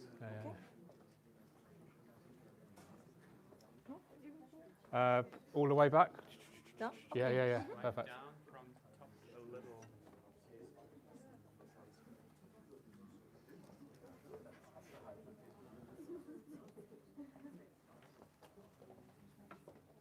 Swipe down from top right corner. Yeah, it doesn't show the battery life though. Yeah, 63%. Got it. Oh, cool. Thank you. Give Who's shot. that? Alt Mark. Theo. Okay, thanks Mark Dibble and Alf Tio. Perfect. 63%, and we've been streaming for 80 minutes. Yes. So that's 2/3. So at 70 minutes. So we have about 3 hours altogether. As long as we do it in under 3 hours, we're good. According to my calculations. If this choice for that scape, inside George. For my scape here? Good question. I really love, do you know what I really love at the moment after seeing your tank, Yuris, is the Celestial Pearl Danios. I'd have about 50 or 100 in here. Make sure there's lots of kind of the stem plants going over the top to create some shade. I think they'd love it. This area? Yes, please. Yeah, perfect. Thank you so much. Let's use it all up. What else do we have here next? Leocaris, Ranunculus, Staragini. Amazing. Okay, let's do the Staragini next. Mix it up. Whoops. Tiles. Health and safety. Working under dangerous conditions. Yeah. And then, do you want to carry on? Are you happy carrying on helping me? Yeah. Perfect, thank you. So, what's your name? My name is Heike. Heike. Heike. Heike. Heike. Heike. Heike. Heike. Dankeschön, Heike. Round of applause for Heike, everyone. Yay. She's better than me, so I might just stand and watch. Okay, so I'm going to plant some Staragini next. I like to use this as a transitional plant. So we've got the Monte Carlo right at the front and going down the centre. And then it's important that we have a transitional plant. So rather than going from a really short plant to a tall plant, we have one that goes in between, which is the Staragini. It's a very easy plant. And if you trim it, it promotes bushy growth, like side shoots, and you can actually almost turn it into a carpeting plant as well. So very simple, just like before, grab it in between your tweezers. And then I'm going to plant this especially around the stones.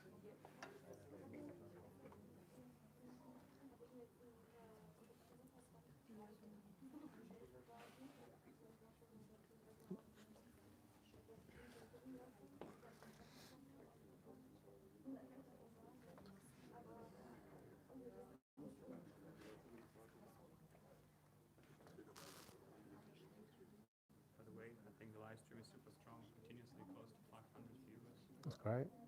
Thank you for watching, everyone on the live stream. Really appreciate it. Share the live stream if you can. That would be amazing. Let's spread the aquascaping love. George, do you have already some fish in your mind you would put in the tank? Yeah, the question was asked earlier. I think Celestial Pearl Danios would be great. You know, little, you know the ones? Ah. Yeah, about 100. Yeah.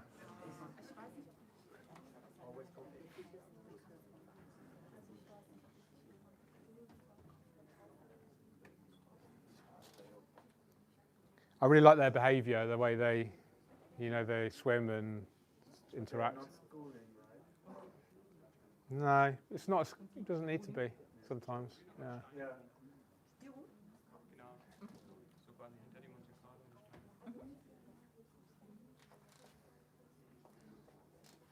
Are you going to be maintaining this? Yeah. Perfect. You can send me pictures. Of course. I will do my best. Dankeschön. But Cedric is also helping me. Okay, cool. He is doing most of the stuff. Okay, Just started to help out Matthias, so cool. What do you do for a normal job? after school teacher. Oh, okay, cool. What age groups? From 6 to 10. Okay.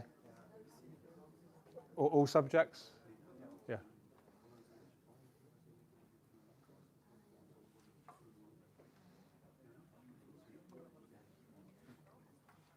So is this your main job or do you do This is my full-time job. Yeah. Well, I don't just do workshops. I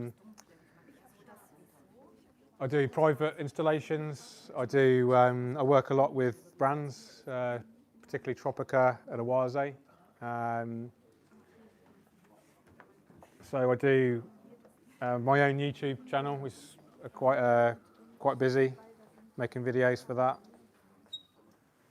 I used to be in the Air Force, the Luftwaffe. Yeah. No, a weapons technician. Yeah, this is a bit more peaceful. Yeah.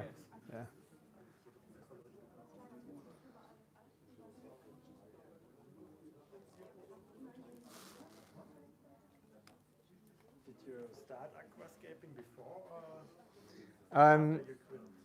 Before I did it as a side job. So I bought my first aquarium in 2003, and then I quickly got into planted aquariums and aquascaping. And I started. I was really busy on the forums and message boards before Facebook. Yeah, UCAPs. I founded UCAPs, and then I started writing for magazines. So you. This is all whilst I was in. A good transition. Yeah. Quitting the art. Yeah, exactly. But to be honest with you, it really kind of took off once I started taking YouTube seriously. Well, you can do more if you want. Yeah. So the Eleocharis, in between the Monte Carlo.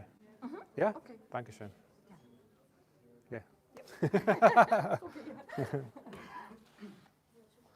So now we're planting the Eleocharis acicularis mini, which is a very short hair grass, and we're planting that in between the Monte Carlo. And the idea behind that is, in nature, we very rarely see a completely solid carpet. We always see like a mixture of the textures. So I find that the Eleocharis and the Monte Carlo in particular look really good mixed together because of the contrast in the texture. You have the tall, like vertical blade of the hairgrass mixed in with the small round texture of the Monte Carlo, and this looks really natural. George, the stream is lagging extremely. People say it suffers quality right now, but they can still hear you, and there's like a circle rotating. Yes. But the comments keep coming in. Okay. I don't know. Should we change to cellular or something? I tested the speed and it was really fast earlier, so I don't know why it's doing It that. was fine. It's the first time it started. Can people in the comments just keep letting us know if it's lagging or not, please? I had 30 megabyte upload speed, so it should be absolutely fine. Yeah, can everyone get off the phones?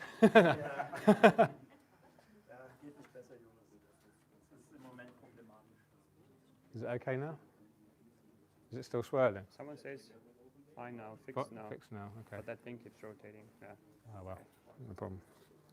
Just let us know, guys, in the stream, in the comments, if the quality starts to suffer, we can hopefully do something about it.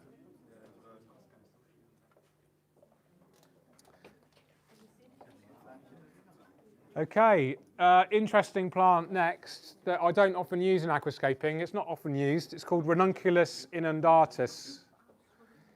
It doesn't look very good right now, but eventually it will create like a palm tree shaped leaf. And this is really nice to plant just almost randomly, just to give an extra kind of texture, an extra sense of interest. You can't really, can you get a close up on that leaf there? So you can see this shaped leaf here. If you imagine that about 5 times as big, that's how it's going to look. But a beautiful plant, Ranunculus inundatus, Tropica, want to grow again.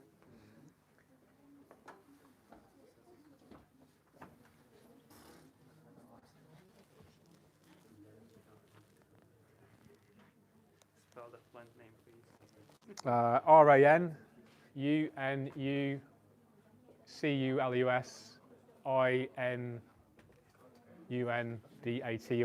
There you go. Ranunculus inundatus.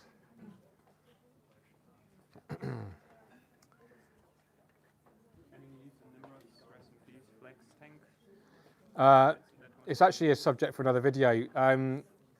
Exclusive, actually. Not told anyone this live. I took Nimrod out of the flue valve flex. I disposed of him appropriately, gave him a little funeral in the garden, out of the way of Tommy, who would probably like to eat him. And then I didn't have the energy. I was actually quite upset. I didn't have the energy to do anything with the flex. So I unplugged it, I unplugged the filter, I unplugged the heater, I left the light on a timer, and I've not touched the tank in probably 4 months. And I'll show you what it looks like in a video, because you'll be surprised. That's what I'm saying. I don't want to spoil it too much. Do you ever use fluoride substrate? Yeah, don't like it. It's messy, it has really sharp edges, so it's not great for shrimp and fish. It doesn't contain much nutrients, if any, and it's super dirty. You need to rinse it like loads. So I'm not a big fan. Much prefer soil.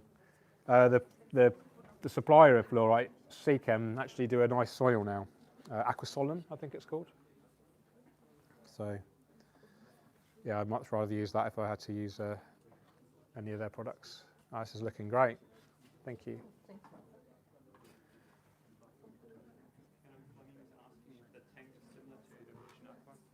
Yes. It's slightly taller and slightly narrower, so it's a 50 by 50 profile here instead of a 40. So the Aquascape 1200 is 45 high, so it comes to about there, and it's 60 deep.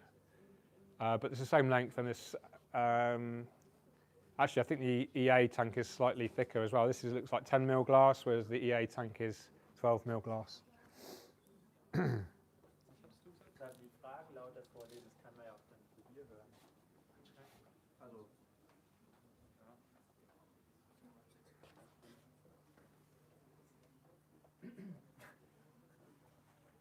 Aber wenn ich hier die Kamera bin, bin ich immer so leise.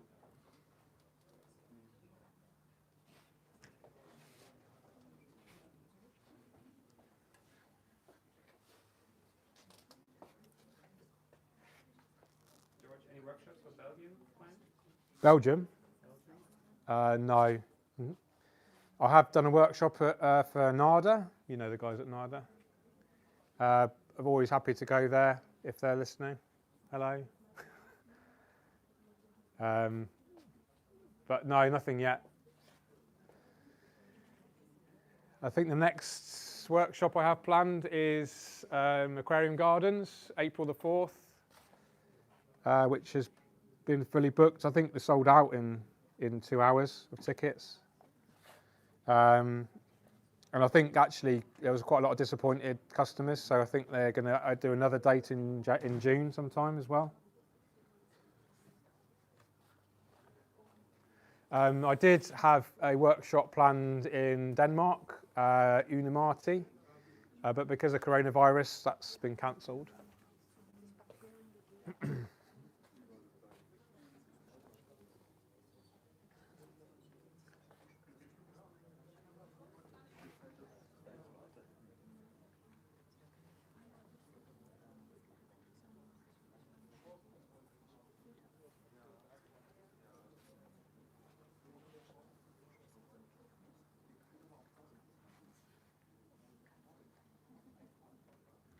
Any questions from you guys? If I want to follow your suggestion or recommendation of doing a weekly water change, that basically means I can never go on a vacation again, a longer vacation. Do you have any recommendation? Or what happens if I don't do it for 2 or 3 weeks? It's normally okay, yeah, as long as the majority of the time is weekly. What I actually do, if I go, and I do a lot of travelling, sometimes more than a week at a time, I reduce the lighting by half and don't feed the fish for the week. For 1 week is fine normally. And I keep the CO2 level the same, because if you fluctuate CO2 levels, it tends to trigger algae. So if you're injecting CO2, always try to keep it as stable as you can, and then just change the lighting. So you can drop, so say you have your lights on for 8 hours, drop it to 4 hours, or you can actually drop the intensity. But it's better to keep the intensity the same and then just drop the time. Yeah. Does that make sense? Yeah. You could just do a big water change just before you go, and then as soon as you get back, just take care of everything. Another kind of technique that I have done before, which sounds really crazy, is to actually turn the lights off. And I've had my lights off for 2 weeks. It's been a really well-established system, so there's been a lot of kind of store in the plant, so it's okay. If you did it in a fresh aquarium, it probably wouldn't be so great. But I've actually turned the main lights off for 2 whole weeks, turned the CO2 off as well, not added any fertilizer, just had a friend feed the fish. And when you turn the lights on, the plants are obviously not very healthy, but there's no algae at all. And actually the plants, if they were healthy before you turn them off, they'll soon come back to normal health. So that's another tip, actually turn the lights off completely. But I'd only do that on an established healthy system, yeah. That is a good way to kind of combat algae. If you've got a really bad algae infestation and everything else in the system is healthy, then you can turn the lights off for a long period, and that normally helps defeat the algae without using chemicals and Excel, all these other nasty chemical products. But with algae, prevention is always better than cure. So it's all about preventative maintenance rather than corrective. So it's better to prevent these issues from happening in the first place. This side looks much better than my side, doesn't it? Gonna swap sides.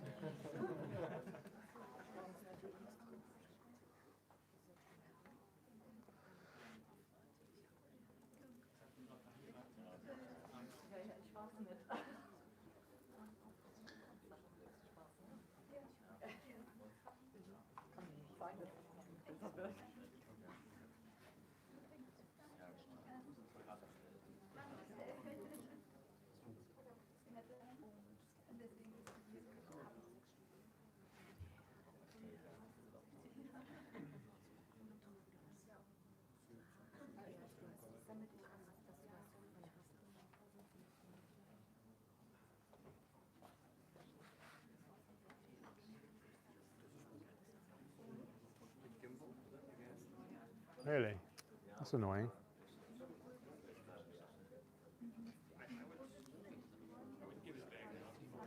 Refund. Yeah, refund or replacement just to get a new one. It has some issues. Like for no reason, just drops down. Yeah. I mean, and this one is pulling a little bit, but Nothing much, is it? it happens like all of a sudden, Yeah. There was a comment, someone was asked, Ends Brands is asking, Judge Farmer, what is your opinion on placing silver dollars or blacktail lotus in a planted tank, some sort of fish? Silver dollars is, I think they're really herbivorous, so it's probably not a good idea because they'll just eat the plants. So that, I'm not an expert in those fish, but I know from stories that silver dollars are a big no-no. You could potentially get away with maybe Anubias and really like hardy epiphyte plants like Anubias, Java fern, but I wouldn't risk it. I mean, you could try it and see, but yeah, probably not ideal. Das ist wunderbar. Dankeschön. Ich danke. Das ist mir ein Vergnügen. Perfecto. That's good. Yeah, you relax. You deserve a rest. Thank you very much. Yeah.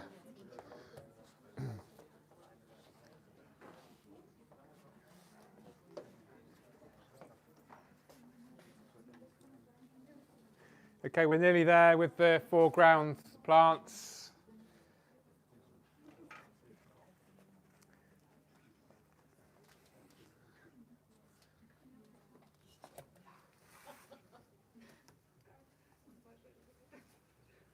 You having a rest? So shout out to everyone that's watching the live stream. Thank you for watching. Appreciate it.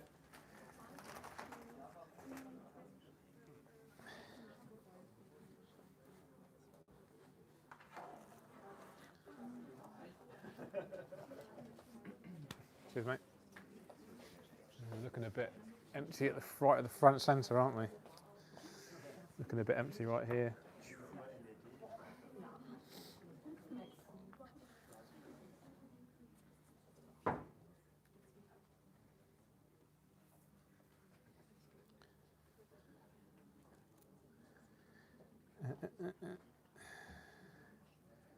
So this evening I'm going to be interviewing Yuri's for a Meet the Scaper episode. So if you want to find out a bit of exclusive insights into Yuri's, then subscribe. What are we going to talk about? Green tea, health and wellness, meditation, My secret porridge recipe. push-up challenge.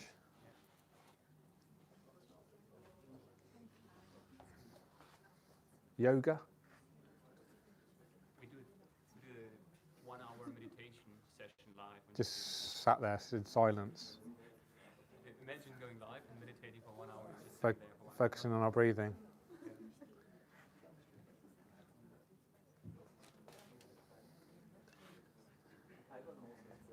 Actually, in all seriousness, I actually go in when I do this sort of thing at home. This sort of planting, I actually go into like a meditation because it's doing the same thing over and over. It's like a mindfulness exercise. It's really good. It's very therapeutic. I think that's the great thing about aquascaping is that it's not just, a beautiful thing to look at. It's actually the whole process of planning the aquascape, planting it, watching it grow, maintaining it. If you're into photography or video, you can, obviously take pictures, share it with people, and just enjoy living with it. It's a really, really, really great hobby. One of the biggest tips I would give to especially newcomers is to try to learn to enjoy the maintenance. Because if you can do that, then you can really, have a beautiful aquarium, enjoy the beautiful aquarium, and it always look beautiful because you'll always enjoy maintaining it. So always try to set aside at least an hour or so once a week to maintain your aquarium. Try to keep it consistent and regular. Schedule it into your diary, into your calendar, and make it a priority. It is if you want a beautiful aquarium, you need to put in, the energy and the effort to keep it beautiful. George, when is your book coming out? People ask. Hopefully in the summer. Yeah. This summer? Yeah. Summer 2023. No, I've written it, so it's a question of going back and forward with the publisher, which is great because they obviously want the best product possible, as so do I. And the guy I'm dealing with, he's actually a hobbyist. So the guy it's actually a really big publisher. They're called Skyhorse Publishing. They're based in New York City, and they actually approached me. And the guy who's my editor is actually a hobbyist as well. And he was so excited to be the editor for the book. So we chat quite a lot on the phone, and I end up giving him advice on his tank, and yeah, it's really cool. But yeah, it'll be good. I want to do, my kind of dream is to do a bit of a world tour with it, and do a book promotion in all the best aquascaping stores around the world. So start off on the west coast of the USA, and then work my way across to the east, maybe in a convertible car, with the wife, and then work across Europe. We've got UK, obviously. There's even Ireland. Ireland's got a couple of good stores.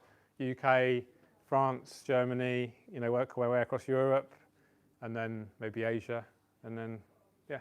Maybe wait a couple of months for that. Do you think? Yeah. Yeah, maybe.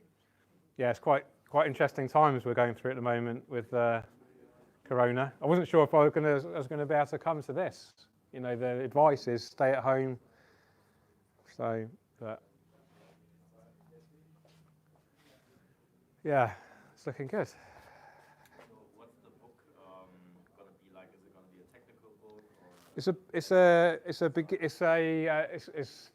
It's kind of a book of two halves. So you've got like how to grow plants, all the techniques, the methods, all the equipment you need, the different kind of there's a chapter on lighting, CO2, substrate, and then there's a practical half, which is step-by-step guides, how to aquascape, how to use composition, how to hardscape, and all that. So it's an all-in-one book, if you're very much a beginner, but also if you're an intermediate fish keeper as well, you should find it useful. I think there's something for everyone in there. There's lots of beautiful photography.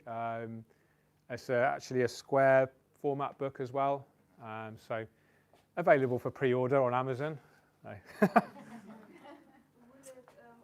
available in English, or is there a plan to translate it in German and other languages? At the moment, I believe English only, but I guess if it does well, it'll probably get translated. Maybe even audiobook as well. Yeah, I very rarely read a book now. I always listen to audiobooks, so I'd like to see it or hear it as an audiobook. Although the pictures is obviously a very important part, so maybe PDFs, so downloadable. I don't know. Yeah, my voice is people will be asleep.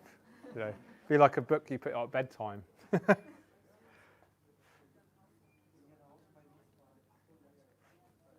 Okay, just give the plants a spray before they dry out too much.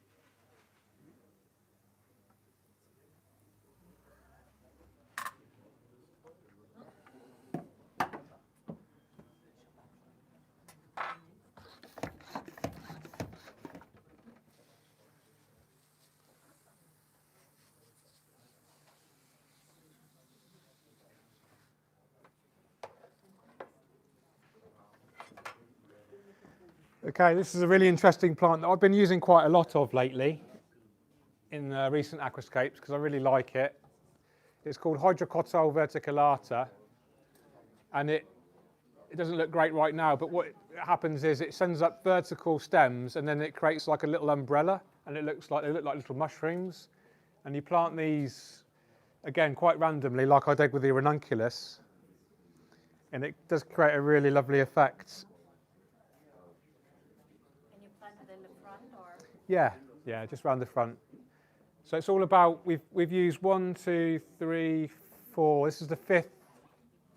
1, 2. Yeah, this is the 5th species of plant that we're using in the foreground, and that's really good because the more kind of textures that we're using, the more complex it looks and the more natural. So when you're looking at going back to the beginning of the workshop, we talked about nature aquarium and using this essence of nature from outside. Very rarely in nature do you see a flat kind of uniform carpet. You'd always see a mixture of the textures. So it's another good reason why we use lots of different species if we can.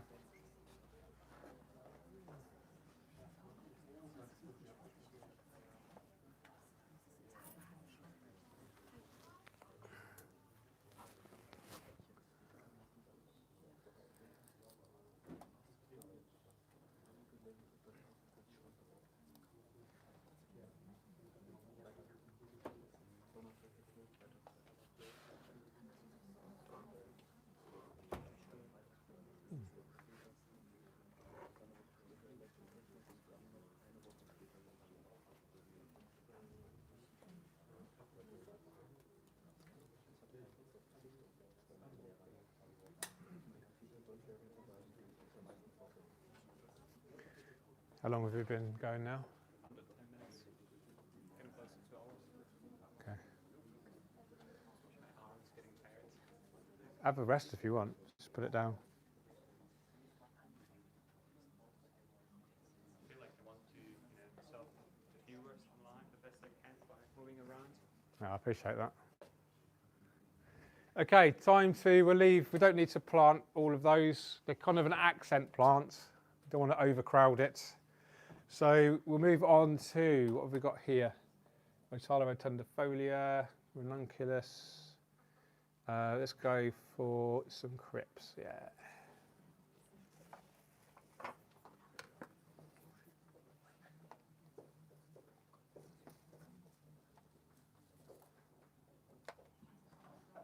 lot of crypts. Yes! So we've got crypts, one of my favourite species of all time because they're really easy. They don't need much light. They don't need CO2 injection. And they will thrive in most aquariums. So if you're a beginner, if you've got a low-tech tank without CO2 injection, then this is a plant that will definitely work for you. No, I think we're good.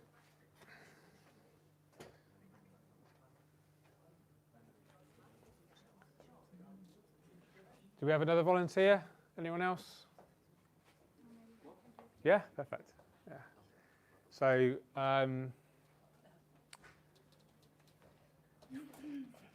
we won't need the steps again, actually. Yeah. So if we plant sort of from here, Yeah. all around this portion here, Okay. and then just if you just put it around here, basically. Okay. Yeah. But leave this corner Free. here free. Yeah. Okay. Perfect. Thank you.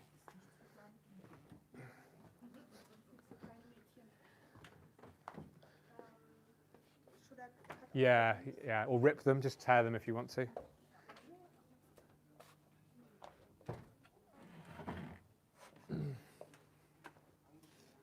Put the rubbish in there. So we've actually got two species here, Cryptogorny wenditii green and Undulatus broadleaf. I'm actually not bothered about mixing them at all, almost just going to plant them randomly, and that's going to help get this sense of nature, this kind of complex texture. You can actually split it a lot more. So first of all, I tear the roots back. That makes the planting much easier and generates new growth. And you can actually split it up into more portions so you can get better coverage. Just holding for you. Thanks, mate. Just you every time cross the time lapse. Ah, sorry. Entschuldigung, Sie bitte.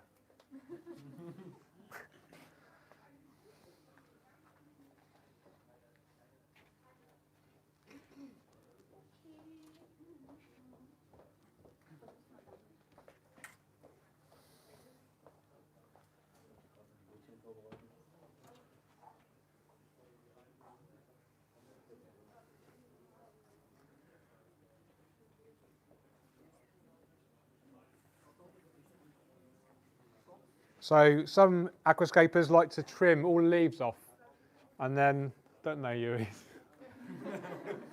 So what you can get with crypts is the leaves melt back.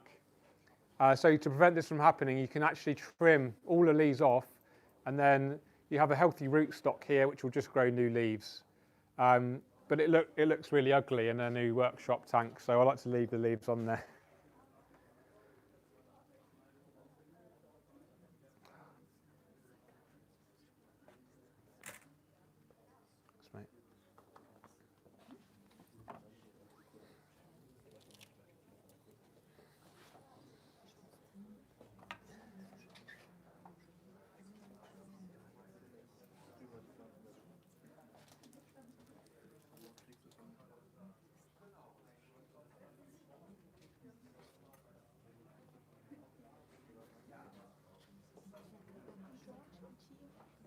No, we'll leave stem plants for there. Yeah, just there. That's perfect. Thank you.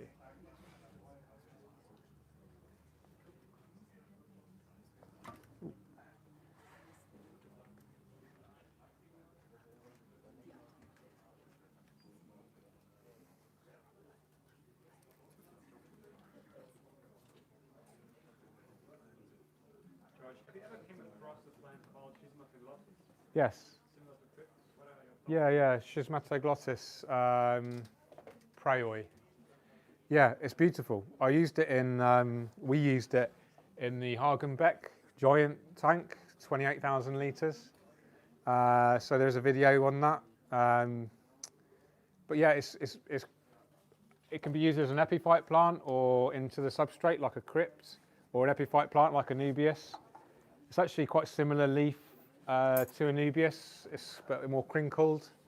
Yeah, really, really beautiful plant. I think Denelay produce it now. So if you want to get some, then look at the Denelay website.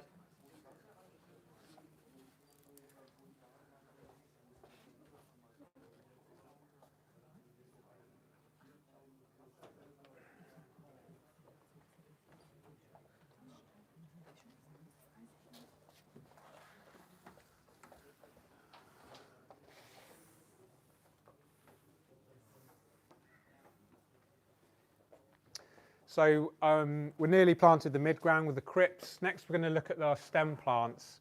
But I am conscious of, if you look, some of the more experienced aquascapers might already be thinking about this. So here we have a distinct pathway of the carpeting plants. These are going to stay really low. They're only going to grow to kind of this high maximum.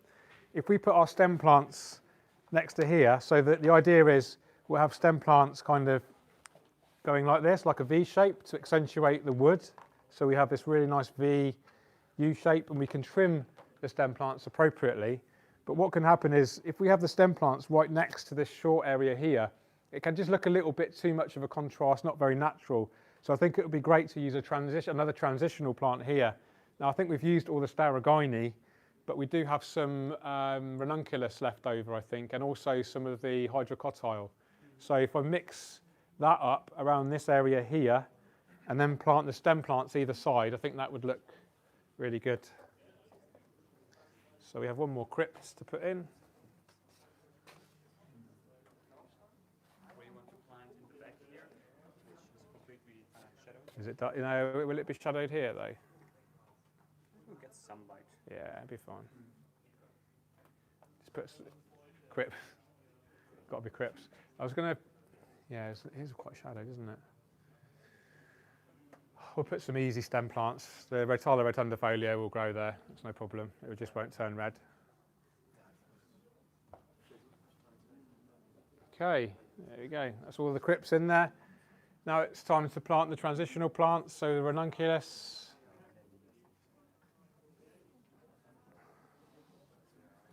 Now it looks like a right mess at the moment because it's been grown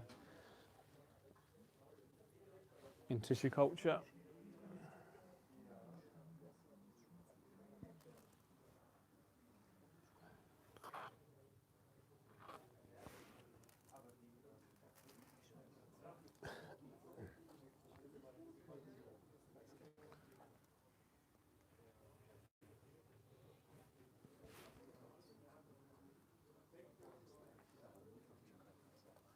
Some people recognize me by my voice in the comments. Hey guys, I'm Yuri's.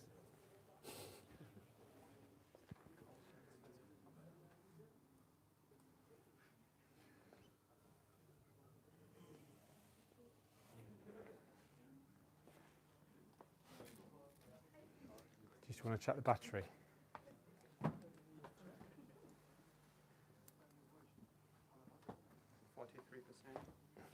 Okay. And how long have we been filming? Okay. Road is fine, gimbal losing 1/3 battery. So I think. So that was how long have we been streaming for? Sorry. We're 2 hours in. 2 hours in, and we're at 50%. iPhone is at 43%. Okay, so we've got probably another hour and a half then. I think 1 hour will be enough to finish planting and filling with water. It's not Yeah. necessary. No, and I'll film that with my vlog once it's full of water as well. So make sure you watch the vlog. Make sure you're subscribed. Okay, let's put some more hydrocotyle. Bit here.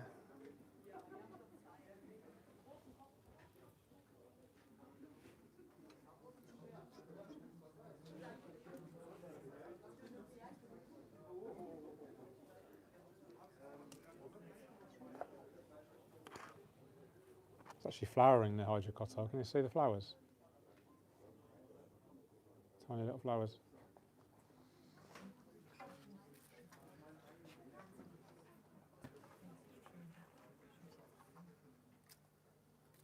Okay, time for our stem plants.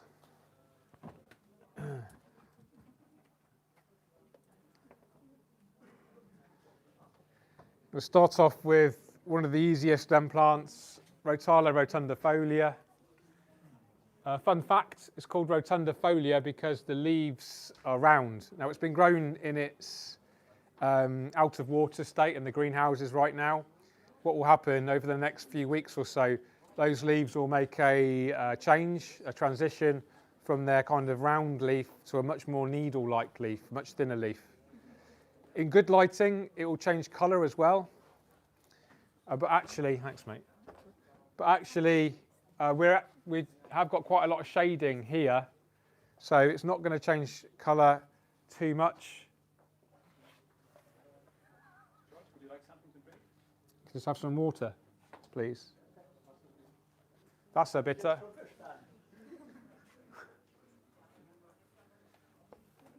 George, you got a super chat from Alex Nebenmann. Ah, Isn't George afraid to the lost place back of the right wood? It's not easy to clean. it's not my job to clean it. Where's Florian? This is always a challenge. You know, you have to compromise the layout with the maintenance sometimes. And ideally, you wouldn't have hardscape right next to the glass. But actually, if it's not visible to the viewers, then actually there's no harm in not cleaning the glass. You know, you might get a slight build-up of algae there, but if it's not visible, it's going to be hidden by plants. Actually, because it's shaded, it's actually not going to get much algae anyway. So it's not a concern. And we could get like a razor scraper down there anyway. I can get down there now with my tweezers. So it means that you can get down there with a toothbrush or similar tool, no problem.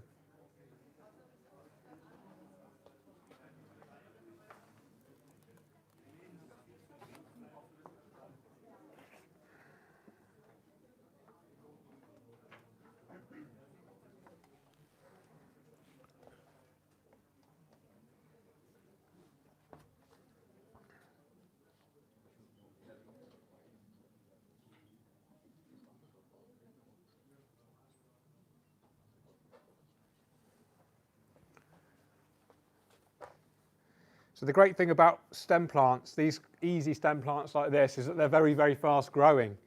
And they're ideal in a new setup because algae is particularly risky in new setups. The faster they're growing the plants, the less chance of algae we get. Remember, we talked about algae versus plants. The more plants we have, the faster they're growing, the less risk of algae. So it's a really good idea to plant at least some of your aquascape with a good proportion of fast growing stem plants. Floating plants as well are a very good idea in new setups for the same sort of reason. And the reason that floating plants are so great is because they grow so quickly. They're much nearer the light. They're obviously floating. They have unlimited access to CO2 in the air. They produce oxygen through the roots, and they're actually really great for the fish in particular because they provide an area of shade and security. A lot of fish will actually spawn amongst the roots that are dangling down. So floating plants are a really good idea. The only real disadvantage to floating plants is that they will shade all of the other plants. So it's just something you need to be mindful of. Make sure if you do have floating plants, that they're not obviously completely covering the surface because they're going to block out too much light. But always a good idea to put floating plants in at the beginning of an aquascape's life.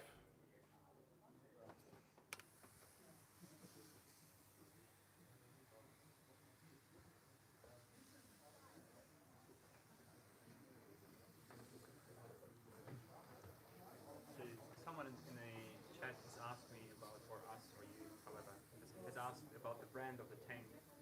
Yeah. I saw the sticker on the back. It's Beta Aquarius. Okay. Then people said, logo on the back, well, remember Balash. And then Giant Cake said, it's not by accident, just a new style of aquascaping. And then John Lucas said, you know, like, Beta Aquarius has left the chat. Yeah, very good. Some real fun going on in the comments. It's good. It's all about the community. Even with coronavirus, we can still have fun. Okay. Okay, so that's the Rotala rotundifolia. Next, I'm going to plant our only kind of bright red plant here.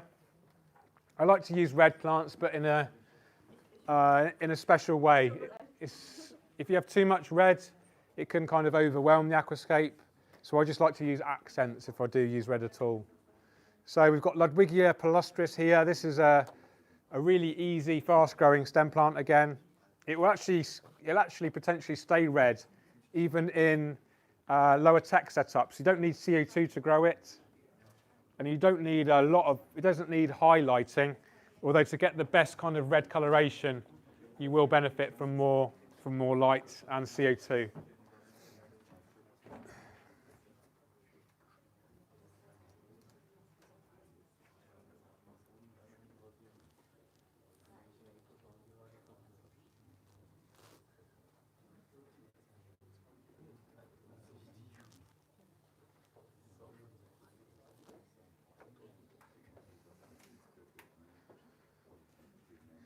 So when you're positioning your red plants, think about focal points. The red plant is going to be a focal point, so your eye is naturally going to be drawn to it. So normally we don't just use it at one end of the tank because your eye is just going to be, drawn to that end. So actually, I've deliberately positioned it about a third of the way along in the aquarium.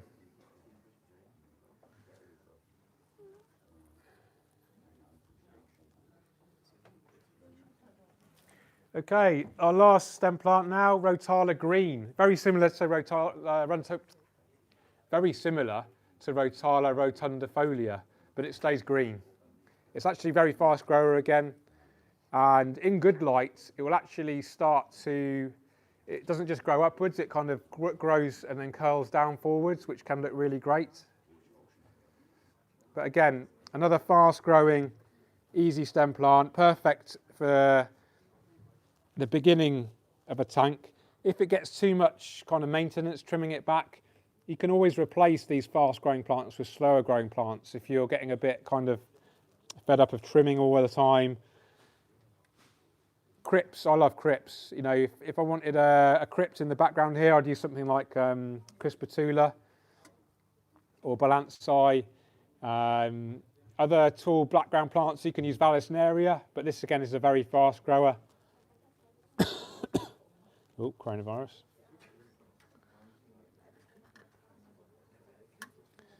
Should have kept my gas mask when I was in the Air Force, shouldn't I? The full-on respirator. Probably cost a fortune now. Yeah, when I picked you up, I've seen some people.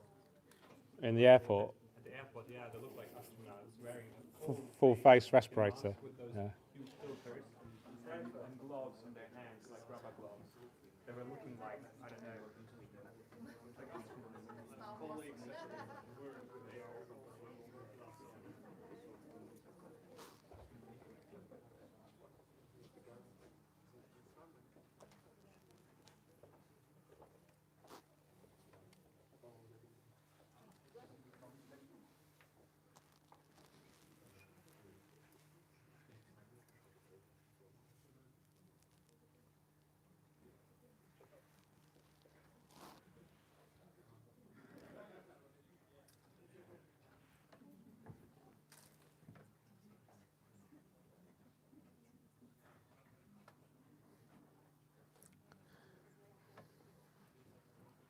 I noticed some of the viewers that are with us from very beginning by the name, Yeah. and they're very supportive. They reply to a lot of comments, that Oh, that's great.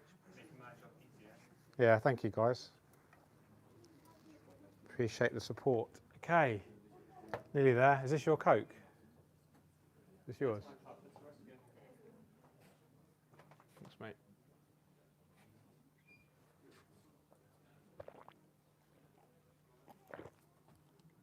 Okay, nearly there.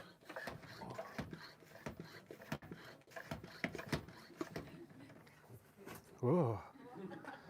That is a health and safety nightmare. I hope you've got liability insurance.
Okay, now we're attaching our epiphyte plants. This is Bucophalandra red. Epiphyte plants are plants that need to be attached to our wood or rocks. So we can either use super glue, we can tie them on with string, or if you're really lazy like me, you can just poke them in the little holes, and then that's it. Really, really easy.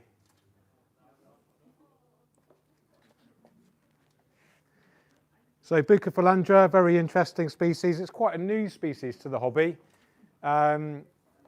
It's been around, commonly available for about 5 years or so. Got really, really trendy. It's a very easy plant, quite similar to Anubias. It's actually endemic. It comes from Borneo. It's the only place in the world where it grows naturally. But unfortunately, the natural habitats in Borneo and the jungles are all getting decimated. They're all getting destroyed in order to produce palm oil. So for that reason, I always recommend, buy your Bucophalandra from a reputable source, like from a European nursery where they're growing it themselves rather than the wild collected Bucophalandra. So companies like Tropica Aquarium Plants, Aquaflora, Denale, Aquadip, all these, get your Bucophalandra from these. Try not to get them from eBay or Facebook groups. It's important not to support the destruction of these habitats, in my opinion.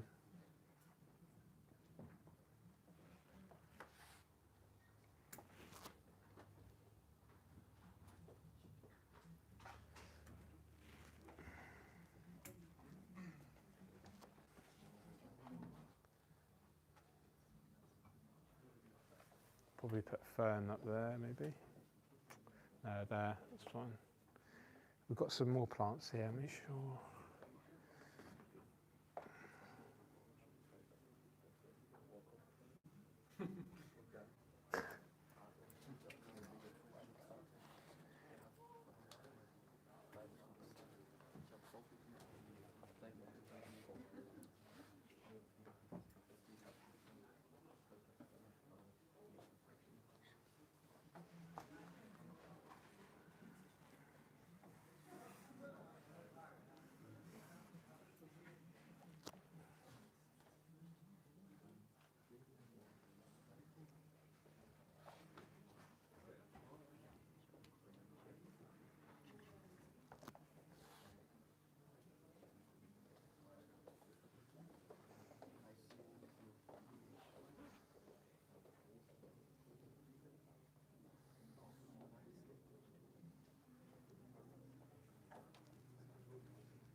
Anyone want to prep some plants for me? Cool.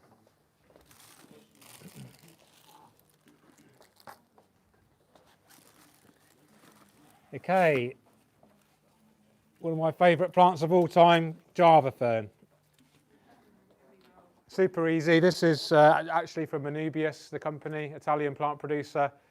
You get more than that if you bought Tropica. So that's a good example. Yeah.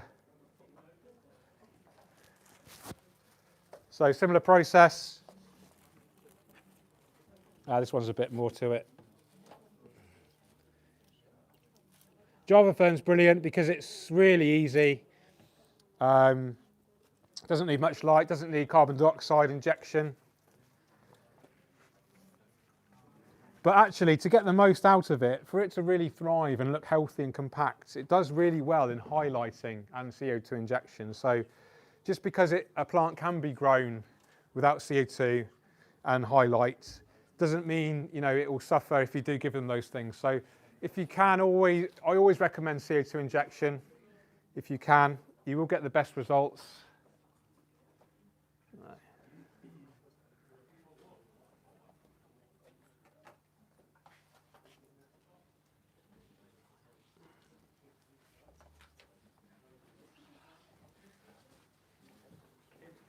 to film you.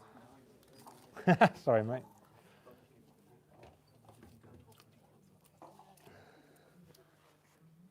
Up here. Nice spots. Oh yeah, nice.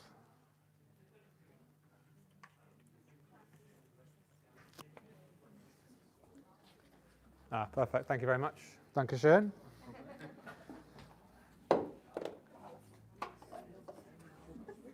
Gerade echt beide habt. Ja, letzte Woche habe ich gemacht. Letztes Mal.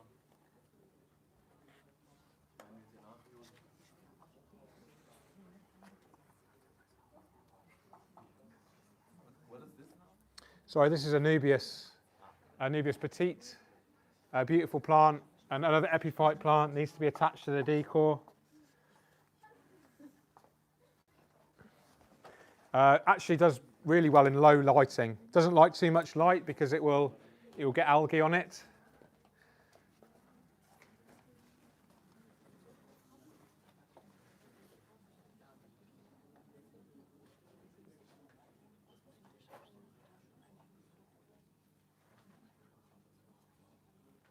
Want some super glue? Nah.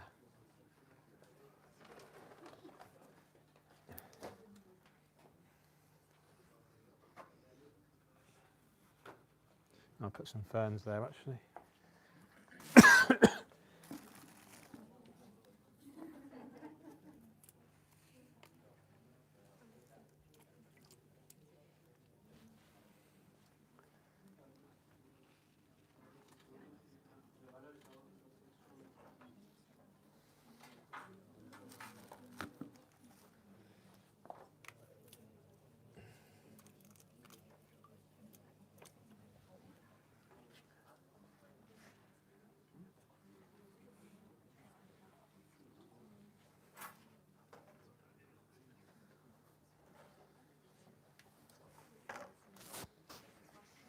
Thank you. I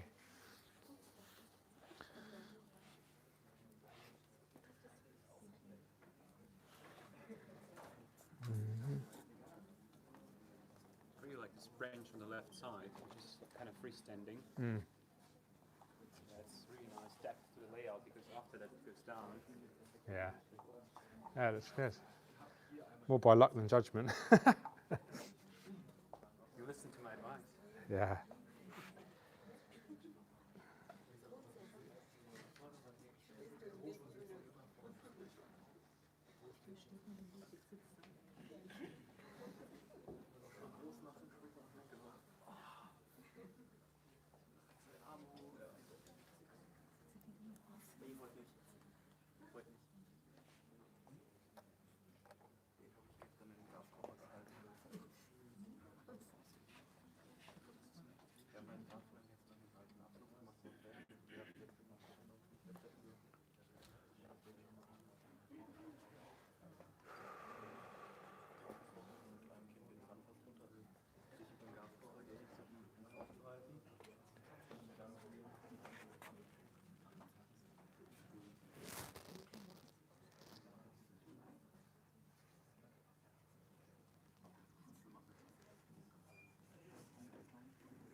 So there are some comments about like algae.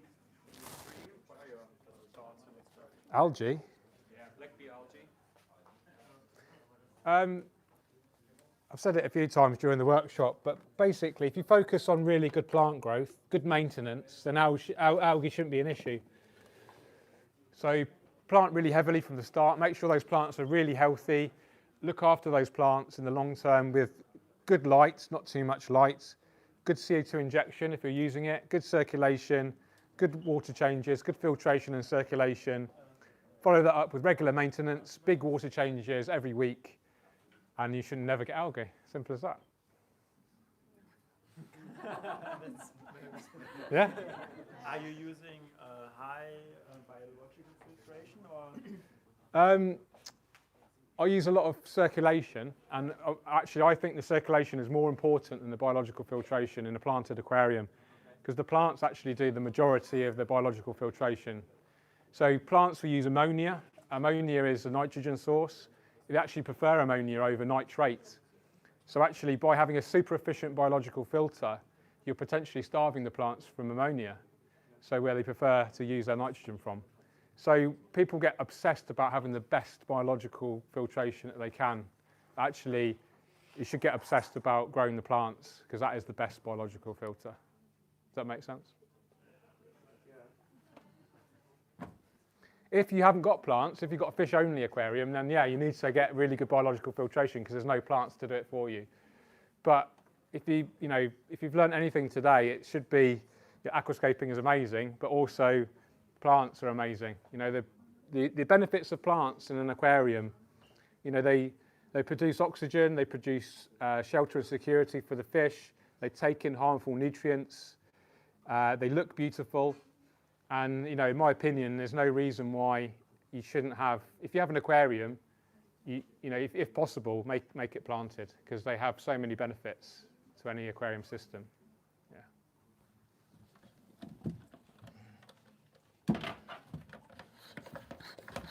Okay, we're fully planted now and ready to fill with water. So I'm really excited.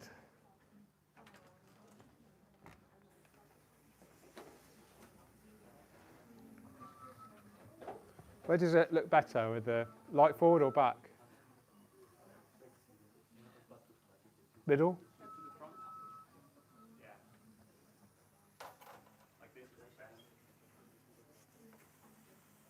One thing you do need to bear in mind, there are some plants that are really, really prone to drying out. So Microsorum, Echinodorus, Bulbitis, these are all dry out very quickly and easily and die if they dry out too much. So make sure you always keep your plants moist.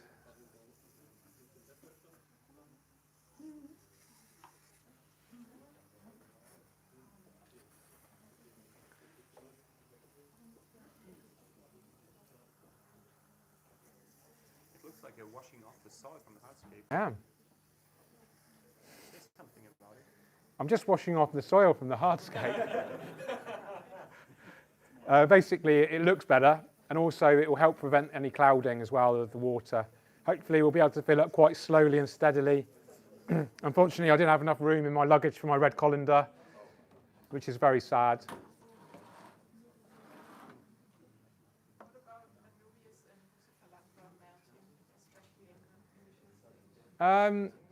If you have healthy plants to start with, they shouldn't really melt. If they do, then get rid of the melted part. Hopefully the rhizome, where the portion where the leaves grow from, hopefully that is still healthy, and then you'll get new growth. If not, unfortunately, you just have to and then get some new stuff. Or put them in later. Yeah. What is plant melting? A plant will basically disintegrate. It just dissolves. Yeah, it's basically died. It goes through a really fast process of just kind of disappearing, really. Yeah, it's not very nice. So if the leaves look shit, right? Yeah, but yeah, you'll see it. You'll know straight away. Yeah, it's really obvious. But if you buy healthy plants to start with, then it's not normally so much of an issue.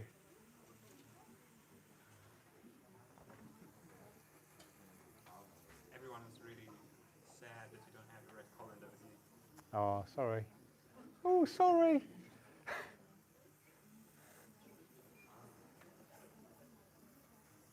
And I wasn't wearing my black gloves, missing all the details today.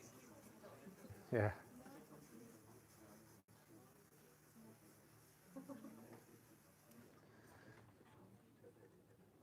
This here we can use my shirt because the shirt has the colander on it.